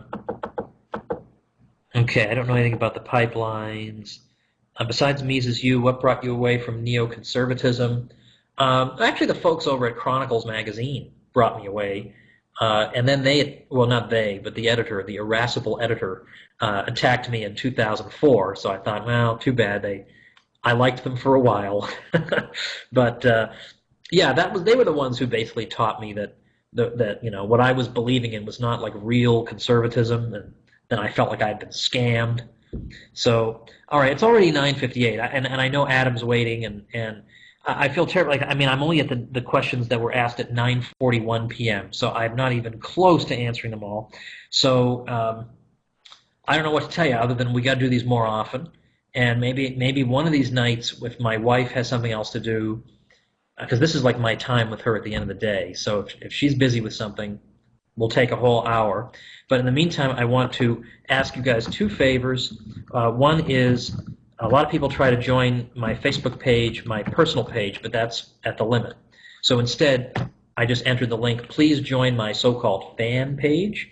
And don't wait for my stuff to show up in your feed because the stupid Facebook algorithm is evil. Just visit me once in a while. Bookmark it. I post interesting stuff on the Facebook page. I do it all myself. I comment in the comment section. Please come and join me there. And then secondly, check out my own site, please, as a personal favor. I try to blog when possible. I had a busy day today. I sometimes do private sector stuff. But tomwoods.com, I have this book giveaway going on from now until eternity, so there's no real rush on it. So check that out. And thanks, everybody. Let me just scroll down and see if you guys are saying goodbye to me. Okay. Yes, you are. Okay. All right, well, listen, and also I hope you guys, wait, before I go, okay, it's 10 o'clock Central Time. Adam, just give me 20 more seconds. I hope you guys will come to Liberty Fest October 13th. I'm going to be deeply disappointed if you're not there because I'm constantly getting this stuff. Why don't you ever come to New York City? I am coming to New York City. So be there. The day before Liberty Fest, I'm going to be in New Mexico for a luncheon, so I'll be able to fly back and be in New York the night before Liberty Fest. But I'll be in New Mexico for any of you Albuquerqueans. I'm going to be there October 12th. Check out the details at tomwoods.com. Coming up September 14th, I'll be in New York City for the Mises Circle during the day, and then September 14th for free at night, the Ron Paul Freedom Dinner. I'll be speaking there, also in New York City. September 15th, I'll be near Spartanburg, South Carolina. These are great, and then toward the end of October, I'm going to be speaking at 2 different universities in Florida and then in Georgia. So keep an eye on for those things, and I hope to see you guys at that. And thanks again. Now I got to figure out how the heck to get out of here. Okay. All right, let's see. Good night, everybody. Oh, stop broadcasting.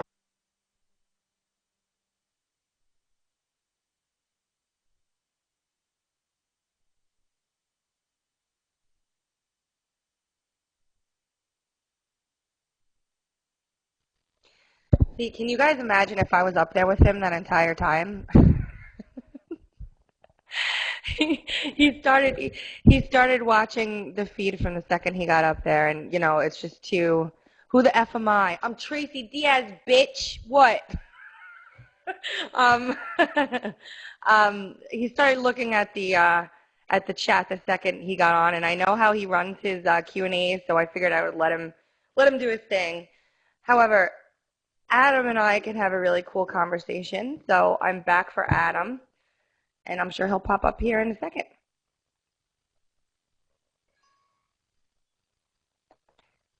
Oh, did I freeze? Facebook's going crazy.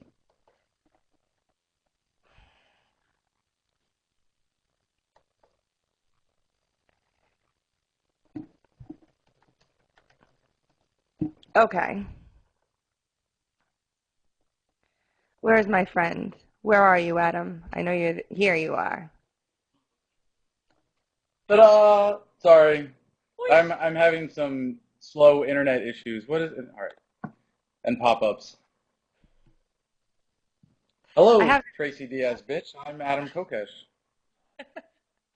I just love that. Who the F is this chick? Oh, okay. This is who I am. I have been fighting the war against pubic hair, as we discussed. Did you win? Did you win? I have won. I've been successful.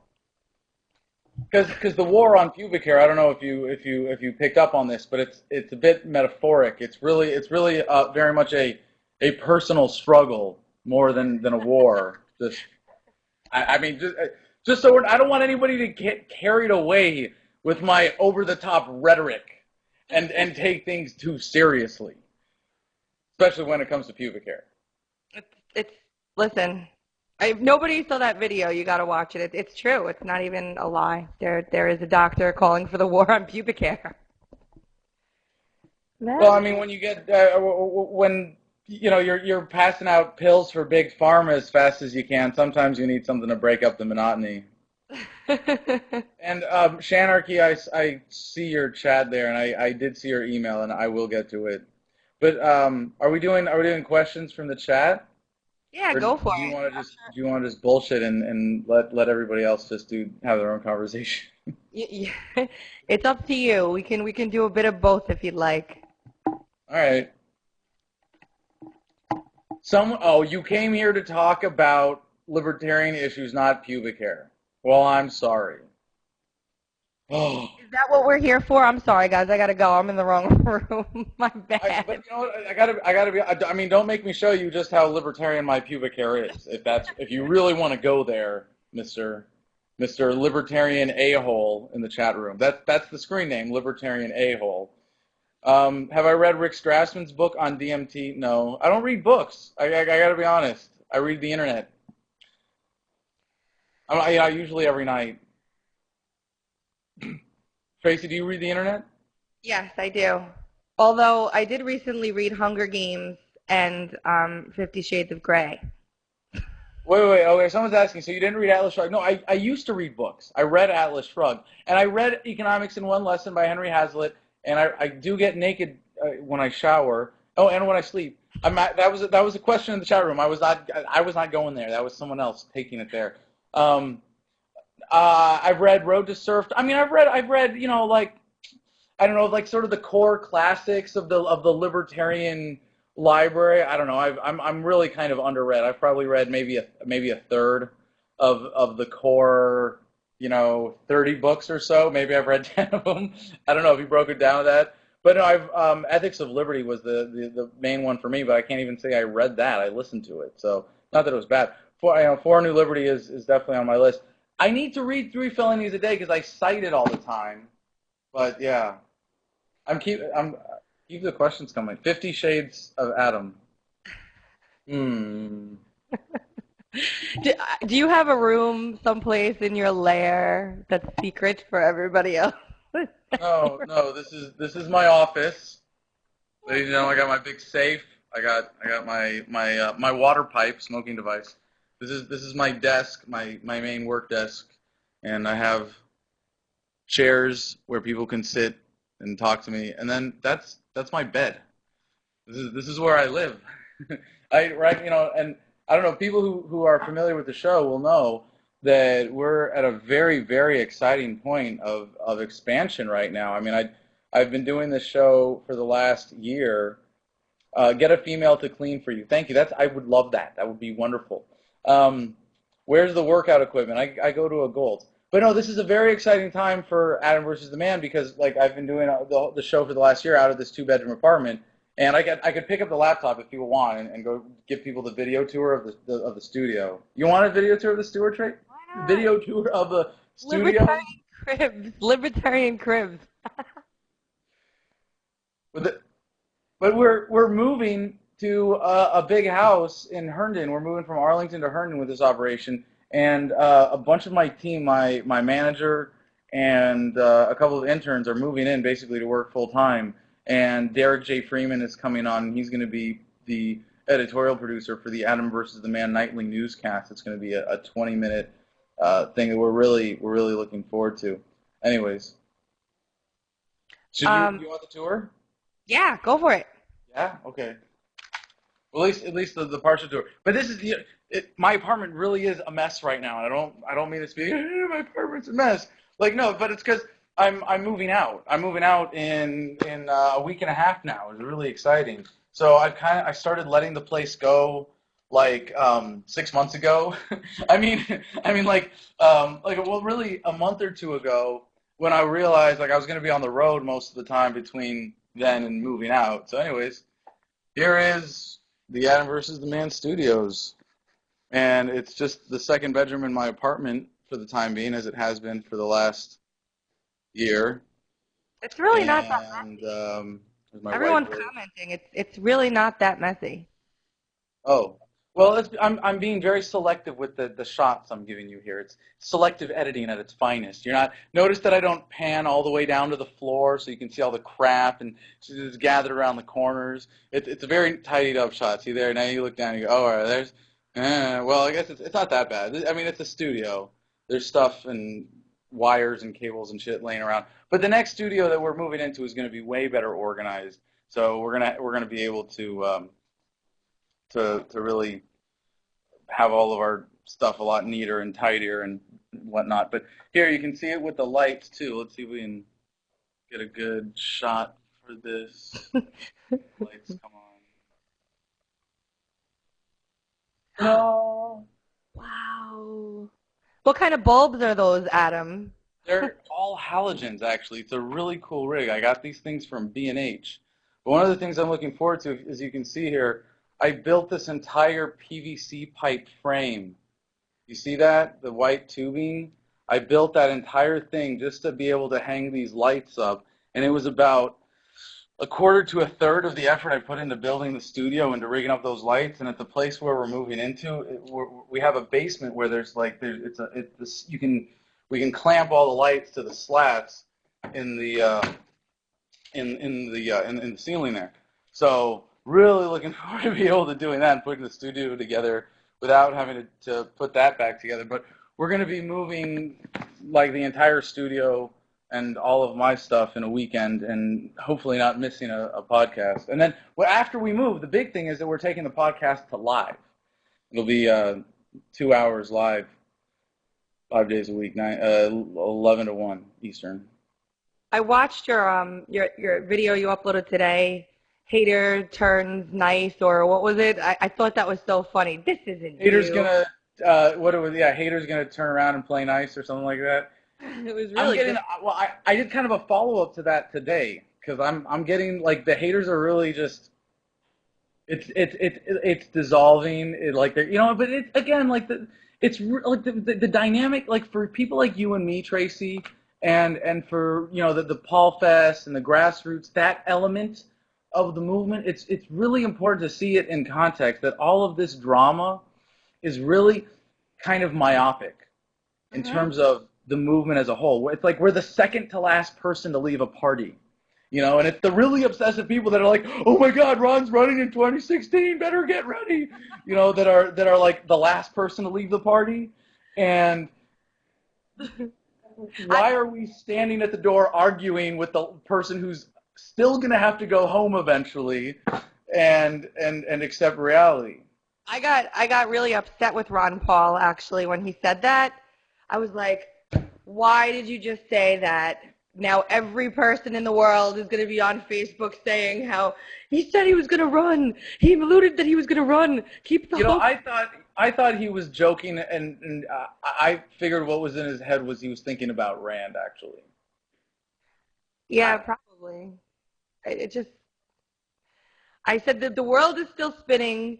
There's no endorsement. There's no third-party run. The world is still turning. Now lace up your boots and get back to work, because that's what we all need to do, is move on, be depressed for a minute, and then move on. There's work to be done. Well, I don't know if you've been just doing, like, fluff interviews to entertain people all evening, but can I get a plug-in for this event? Let's do it.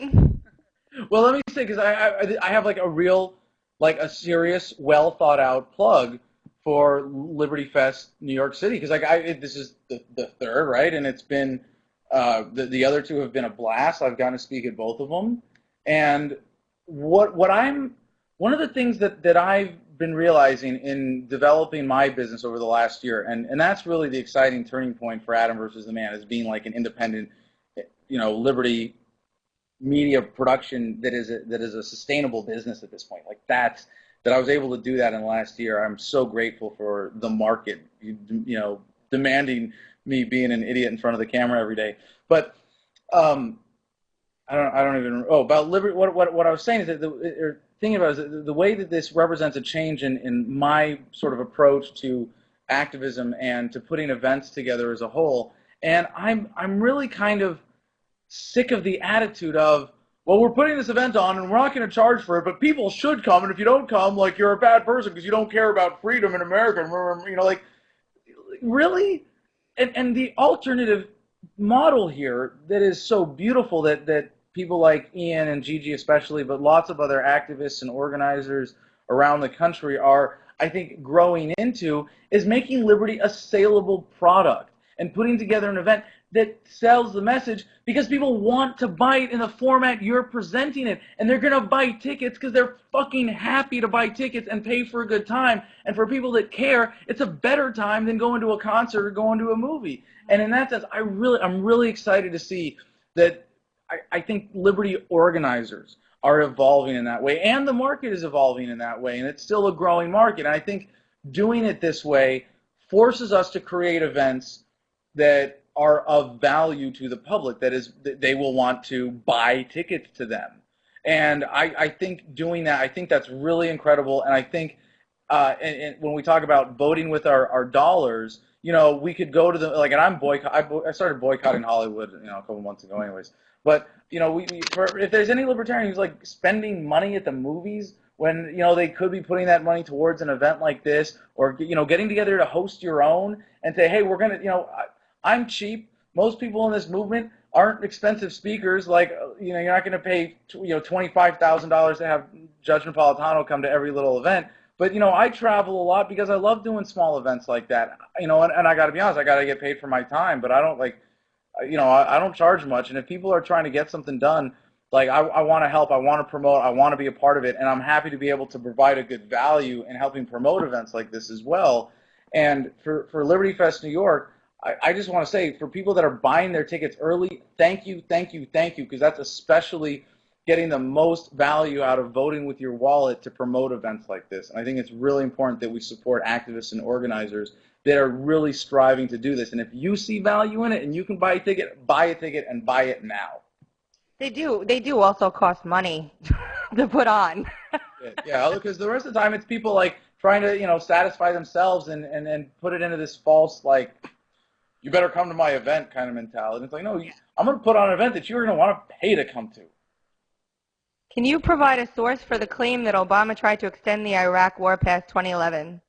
Yeah, that was a source. That was like a big public news story. That was when he was negotiating, and it wasn't him personally. It was Obama administration policy and the way they were negotiating in Iraq. I mean, you can look that stuff up, what they were requesting from the government. Hey, Tracy, do you mind if I have a question that someone actually texted me on my, look, we're changing the logo on our show too, so I had to get a phone that was black and yellow instead of red and yellow. Go for it. But I got a text from Steve Everly, who's a pretty hardcore activist and a guy I have a lot of respect for. And he said, basically, I wanted you to talk for a little bit about where the love part of the Lovolution comes from for people who don't believe in God. I realize that's a loaded question, but it's not meant to be religious per se, just some thoughts on what leads an atheist to have love for his common man, which I know you do. It's partially for me. I want to make a YouTube video talking about where we as a movement need to show more compassion to the non-awake, and I know how to approach that for Christians, but not for atheists. But also for the group. I know the idea of respecting our adversaries is lost on a lot of people, and it seems to cause us to lose a lot of battles for hearts and minds. I want to stress that this isn't some kind of challenge to your beliefs. I honestly want to know the root of love for a non-believer, since even though I'm not sure where I stand on religion, I got mine from the words in the Bible. Makes sense. Isn't that a good question? That's a very long text. It's the only way to get a hold of me. It's a very. I don't know, like, I can't even keep up with, like, my personal emails anymore. It's fucking ridiculous. But isn't that a great question? Yeah. Answer it. Well, okay. No other comment. Answer it. Fine then. All right, I brought it up, right? No, it's an interesting question because, you know, we equate, like, emotions to things that we don't really understand, and oftentimes religion is a very emotional experience. And it is very much equated to feelings of love and love of a higher power, or love of a savior, or love of an idea or holy principles. And obviously, for those of us who are committed libertarians, you know, it's similarly a religion in that sense. It's just a love of freedom that, you know, maybe you can't explain. And really, it's being able to look at things objectively, and to me, this is sort of, you have to be, in order to answer this question, you kind of have to at least touch on, you know, why you're an atheist or why you don't believe in any of the particular mythologies of religion. And to me, it's about being able to rationally look at things instead of filling in unknowns with wishful thinking or delusions. And to me, that, like, and I don't mean that in an offensive way, because I have to explain that that's not something that's like unique to religious people. Like atheists do that too. It's just that religion is one way of that. And for us, like being able, I shouldn't say for us, for me, being able to break things down rationally and understand, where love comes from, and try to understand what it is really important. And in that sense, I would take a page from Stefan Molyneux, who said that love is involuntary reaction to virtue. And so I would say, in that sense, it's a cumulative subconscious reaction to something that you see in front of you, and you can imagine that, in explaining the way people fall in love in a romantic situation, that you're having it, your experience with another person is an involuntary response to what you perceive as virtue in them, right? What you love about them, or that there is something in them that is virtuous that you love, and maybe you can't put your finger on it, and that's how it's this incredible self-conscious or subconscious thing that we can only really describe as love. And I think being able to use that term to capture what we see as value in others, it really enhances an understanding of love and makes it more powerful, because you have a greater confidence in it and a greater understanding of it, as opposed to something that's maybe a whim of more superficial emotions or things that you don't control or you don't understand. Or if you don't understand that love is, at least by this one working definition, involuntary reaction to virtue, it's easy to confuse lust for love, right?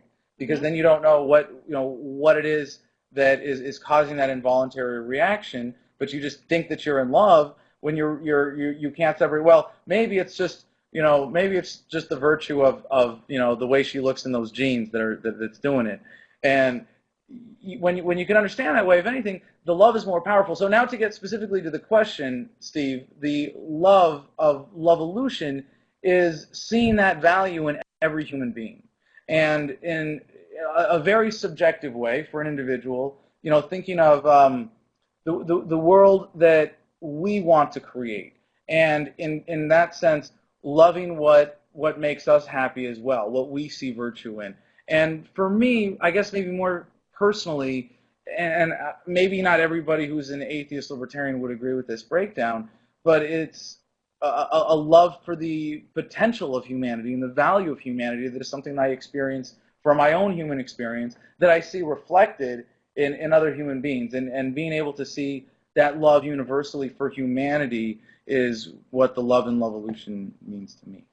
I would just offer, being that I'm not an atheist, but because I'm more of, I have a belief in something, just not any written rules or story, or I just have a greater tie to the universe as a whole, I feel. And I think that every single human being on earth is pulled towards some sort of a cause, or drawn towards something that's important to them, or compelled to do something, to take action when they see something that's not correct, or something that's not moral, something that's not right. And even atheists have that inborn sort of pull and drive to do something that matters to them. And this doesn't necessarily pertain to the love and revolution, but earlier I was speaking about how this movement is sort of, we're experiencing sort of a consciousness shift and a spiritual awakening, so to speak. And just the mere fact that we're having this conversation right now, I think, is evidence of that, because 6 months ago, I don't feel like we might have been sitting here having this conversation. We might have been speaking about something else. You can't piss off the people that might vote for Ron Paul and the Republican Party by talking about religion at all. But even still, with that being said, whatever you believe in, I don't really, libertarianism says that I don't really care. You believe in what you want to believe in, and anything that we say doesn't mean that we don't appreciate and respect what you believe in. But there is like a line in the sand that I think libertarians should be drawing, and it's not about religion, but in terms of like practical how we move humanity forward right now. If you're a non-aggressor or not, if you see that ideal of the non-aggression principle, you're an ally, unquestionable ally, and that's to me, that's a certain, if you really philosophically, in your heart believe in the non-aggression principle and strive to live by it, and at least strive to apply it to the way you look at the world and politics, that's the core of the movement to me. And then there's the broader freedom movement, of course. We don't want Santorum supporters. Just saying. But the reason is that really is a moral barrier, you know. And like I in your own personal life, I think it's really important to to strive to only associate or at least show a distinct preference for people that are non-aggressors. I mean, we do anyways. You know, you don't associate with violent criminals that are like, and by that I mean, you know, government people. But no, any kind of violent. I mean, this is like people who are a threat to you. But the fact of the matter is, if someone at this point in human history is a statist and is, you know, saying, well, violence is okay under these circumstances, if only existentially, they're still kind of a threat to you. Because if they can be convinced, you know, that aggression is okay under certain circumstances, then who's to say that they couldn't be convinced that it's okay to apply it to you? And so what do you do to convert, so to speak, someone like that? How do you open their eyes to the non-aggression principle and get them to embrace and understand it?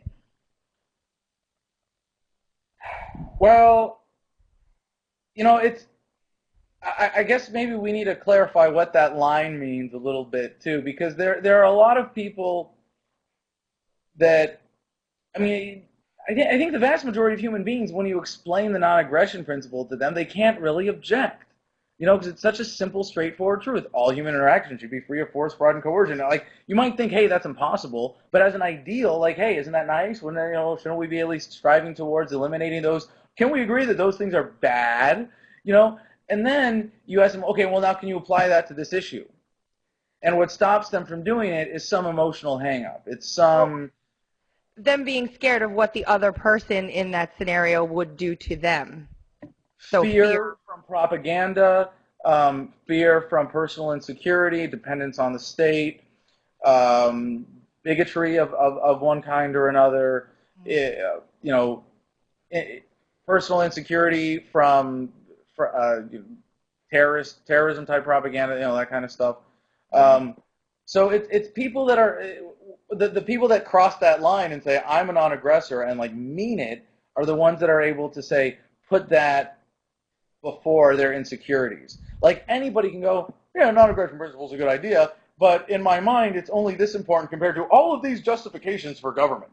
Not, well, I like the idea, and you know what? I think right now I can't really see how government could be less, but you know, the non-aggression principle is pretty important to me, and I'd like to see that become more important than my, you know, that's really that turning point. It's not just do you believe in the non-aggression principle, it's do you embrace it and do you put it as a higher priority versus your psychological hang-up. So how do you reach out to those people? This goes back to, you know, what I learned a long time ago as an activist in counter-recruiting.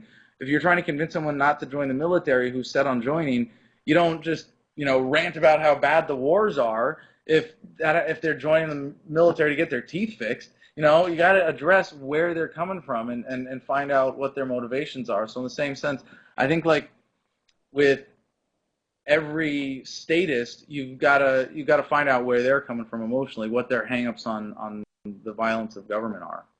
Big job, but it's got to be done. People were complaining that who decided that I'm allowed to ask all the questions. So if you people have questions, please ask them, and Adam will answer.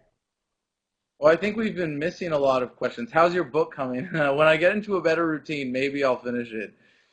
I'm glad that people still ask. It always comes up in chat rooms like this. What is this Dr. Pepper question that keeps coming up? Fuck Dr. Pepper. It's like it's full of corn syrup and chemical shit. Will you have guests? You know, and someone said that earlier. Adam should have guests. And I haven't been having guests lately because I've been lazy, and I have to rearrange the furniture in my studio and plug a bunch of shit in and sound test stuff to have guests. But what we're going to be doing, and one of the reasons we're able to do this is because our current podcast producer, Madeline, is really stepping up. When we go live for 11 to 1, 5 days a week with a podcast, we are going to have a guest every single day at noon by Skype. So we'll have at least one guest per day. And because we'll have the studio set up to be able to do guests without having to rearrange anything, I might get over my laziness. It's really not hard to have a guest via video chat. It's really not that rough.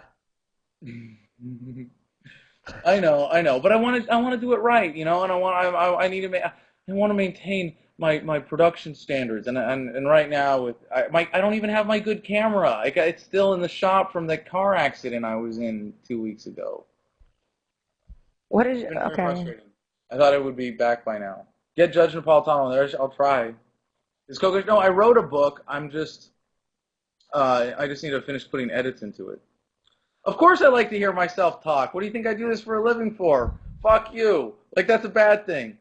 Car accident.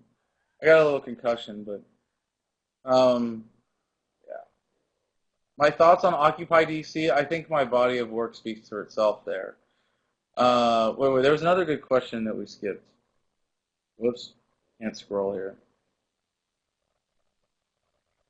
What time will I be at the end of the Fed event? I am going to be like emceeing the end of the Fed event, and I don't know if I don't think we're doing anything that seriously. It's going to be like a bullhorn and a soapbox kind of thing, but that's September 22nd here in D.C., rallying in front of the Treasury Department on Pennsylvania Avenue.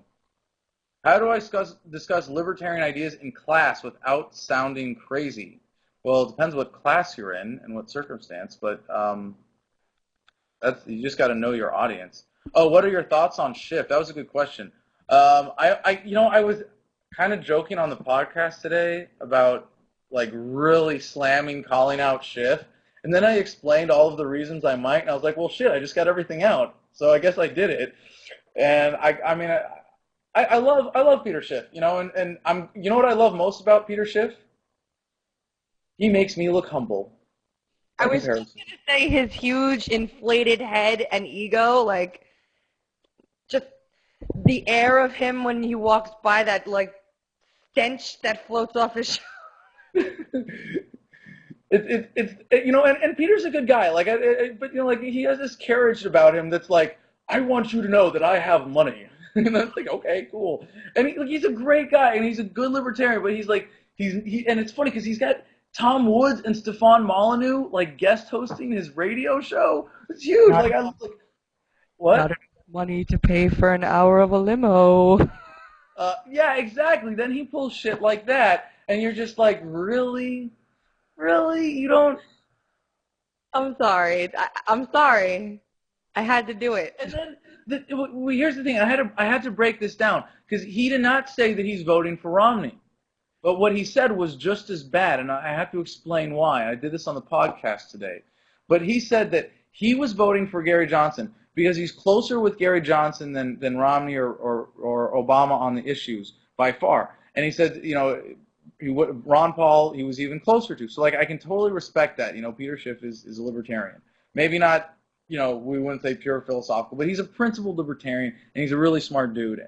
He'll get to the bottom of the rabbit hole if he's not truly already there, but the behavior might suggest otherwise.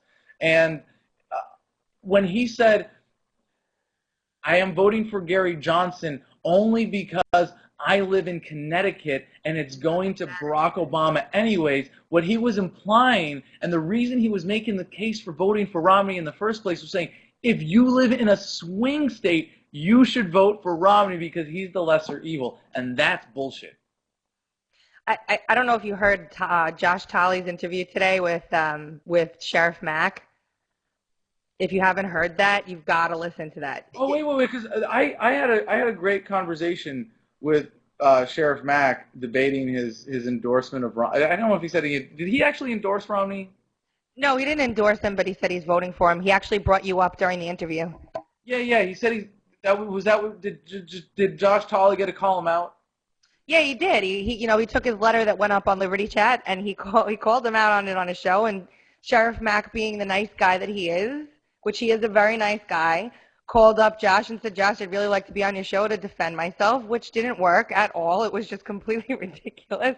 And you got to listen to it, because the things that he's saying, his defenses for voting for Romney is the antithesis of everything that we've been saying and he's been saying for how long? Yeah. That's It's and you know what?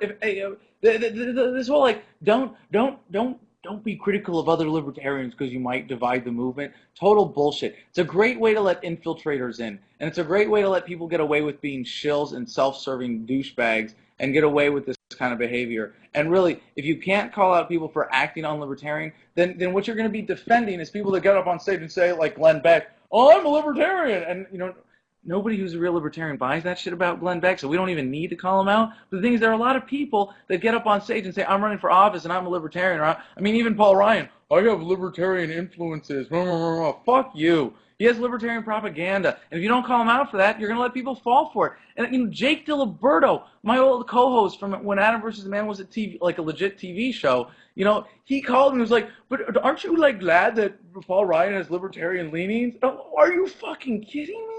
Like, that's ridiculous. So, I mean, even on a macro scale, calling out someone like Paul Ryan, that is probably not even necessary because you can just talk about policy. And people who are libertarian, like, get that he's not libertarian if Mitt Romney nominated him for vice president. if we don't keep that libertarianism pure, we're not going to be able to know the difference after a while. Honestly, like if we just said, "Oh, it's okay, let's everybody follow Sheriff Mack because this is," and he's a leader. You're right, but the language you use just was like, all right, the keeping it pure suggests, an impossible purity, but holding people to the standards of their rhetoric, and if they espouse pure rhetoric, holding them to that standard, yeah, absolutely. But it was just the way you said it, I was like, yeah. But yeah, no, I mean, and I know you get it. I know you get this because you've seen the consequences of people getting away with shit. Yeah. Somebody wants to know if you'll just get to the issues. This is bullshit. Time is running out. Who will discuss the NDAA? I did a video called "Getting worked up about the NDAA is fucking silly." I mean, I like it as a means of activism, and when people can push back, like I interviewed Blake Philippi on my show twice actually for what he was doing, and here in my apartment I interviewed him twice on big screen there by Skype, and it looked really good. It was easy, wasn't it? And the lighting was perfect, and the Skype connection didn't fail. I don't know, but when you're able to take away from a state government their ability to use certain enforcers to enforce the NDAA, like that's cool because you can actually, because the point of that is not to nullify the NDAA. The point of that is to keep those law enforcers from blackbagging people without their superiors giving them legitimate legal justification, or at least making them demand some standard of it. But like freaking out about the NDAA, or if you're not going to do something like that locally or at the state level, really at the state level about it, it's like, okay, so the government made it legal to blackbag you. If they wanted to do it, they were going to do it anyways. It's a technicalitarian thing to get upset about. Like the NDAA passed how long ago? Did the world change? No. I mean, it's an issue worth keeping track of, but I don't think anybody, if you're not doing anything about it, should be freaking out about it.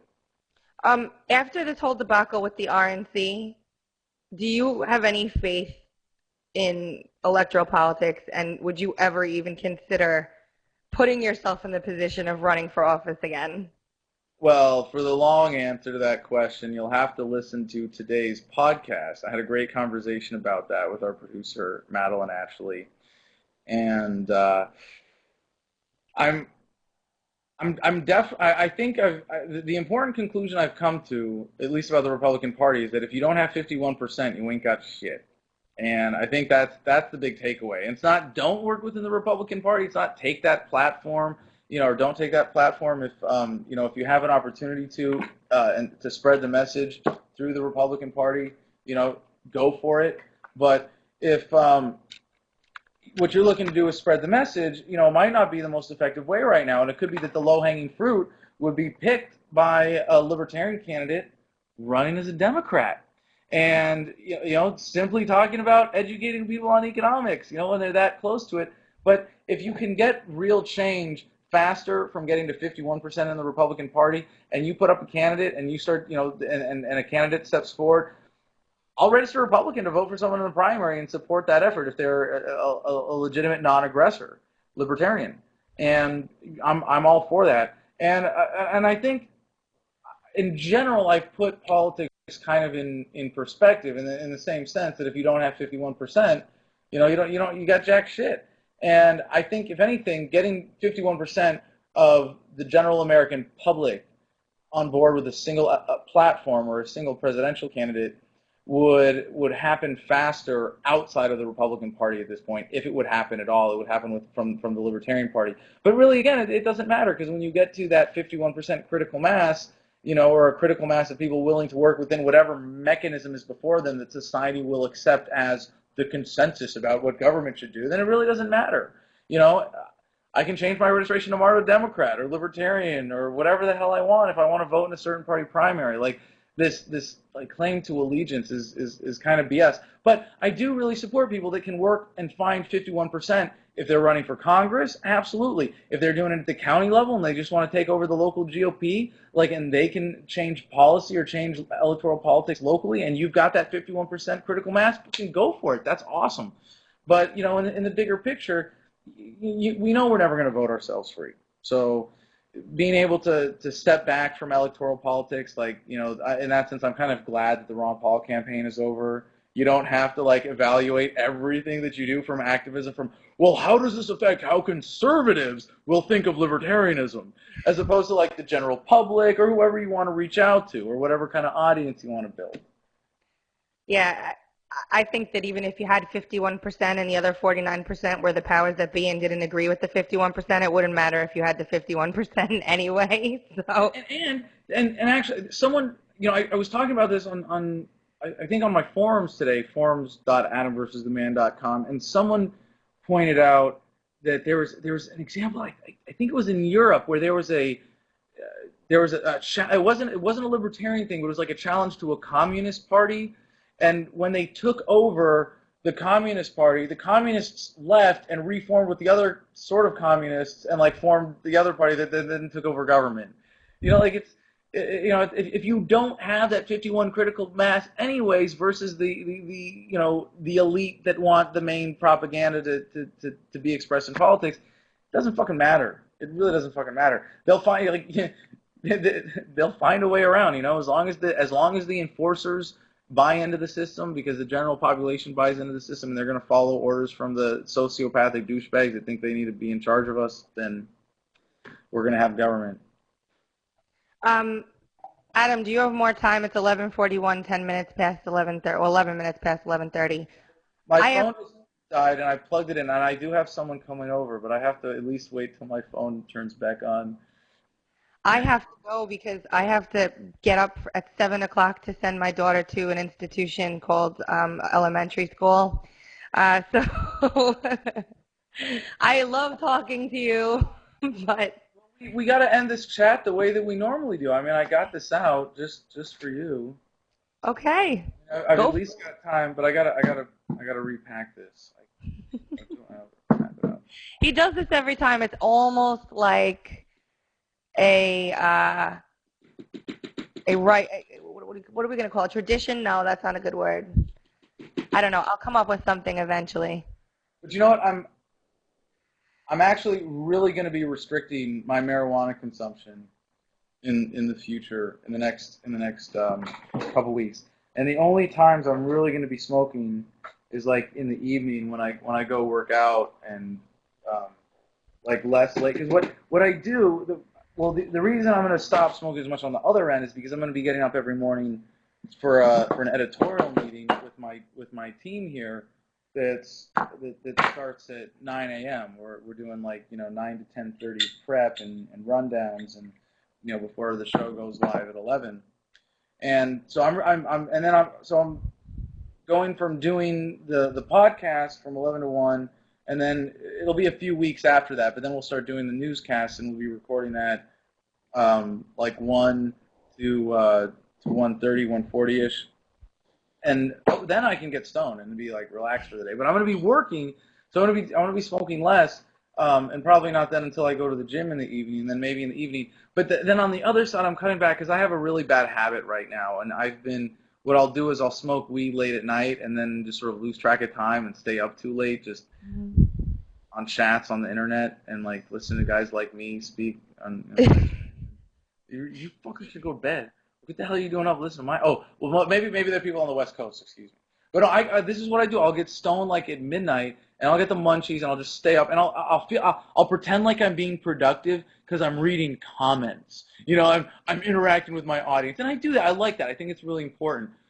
But you know, I spend way too much, and then I get manic, and I'm like, I let myself get immersed in the haters. So I'm gonna no marijuana after midnight for Adam. Strict rule. Do you remember? I'm just gonna leave with this, and then you can do your thing. I guess it was like 3 or 4 months ago. You were talking about donations and asking for donations, and then you picked up your bong and you were taking a hit, and someone in the chat said, "There go our donations up in smoke." Nope, that's not true. This is a donation. This is a donation. But really, you know, we're getting away from that shit anyways. All right, you know what? I have an announcement to make. You can win this bong. We're holding a raffle right now to get some to raise the money to fully equip the next studio.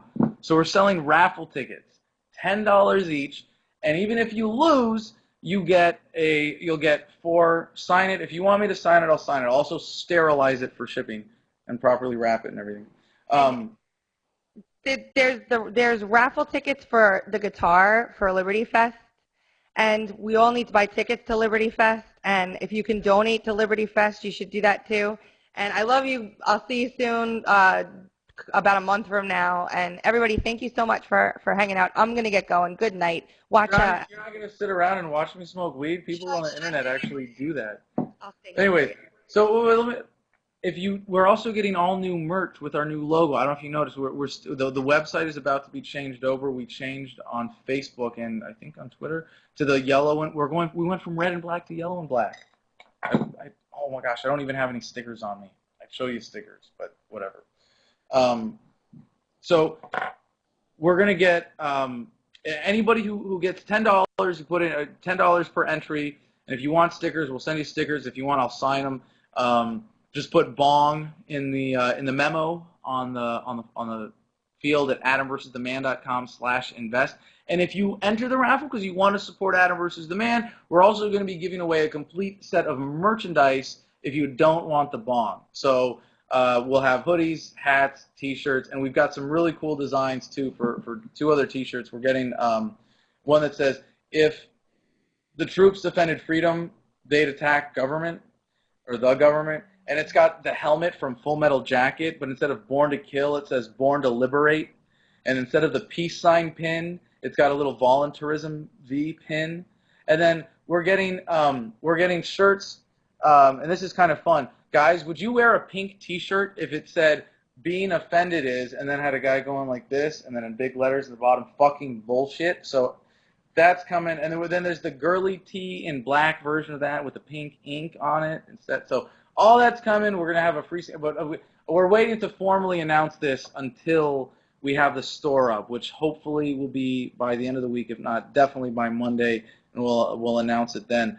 But if you want to enter in that now, $10 to get a raffle ticket and help, that you'll at very least get some cool stickers and help Adam versus the Man get the new studio fully functional. And yay! All right, so there we go. Everybody, it's your turn. No, I think you got it pretty right there.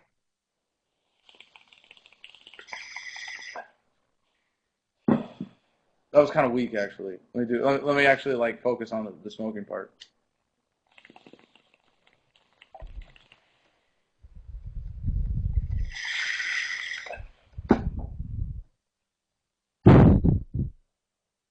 Yeah, that was better. Well, you couldn't see that. Hold on, I got to do one more because one more.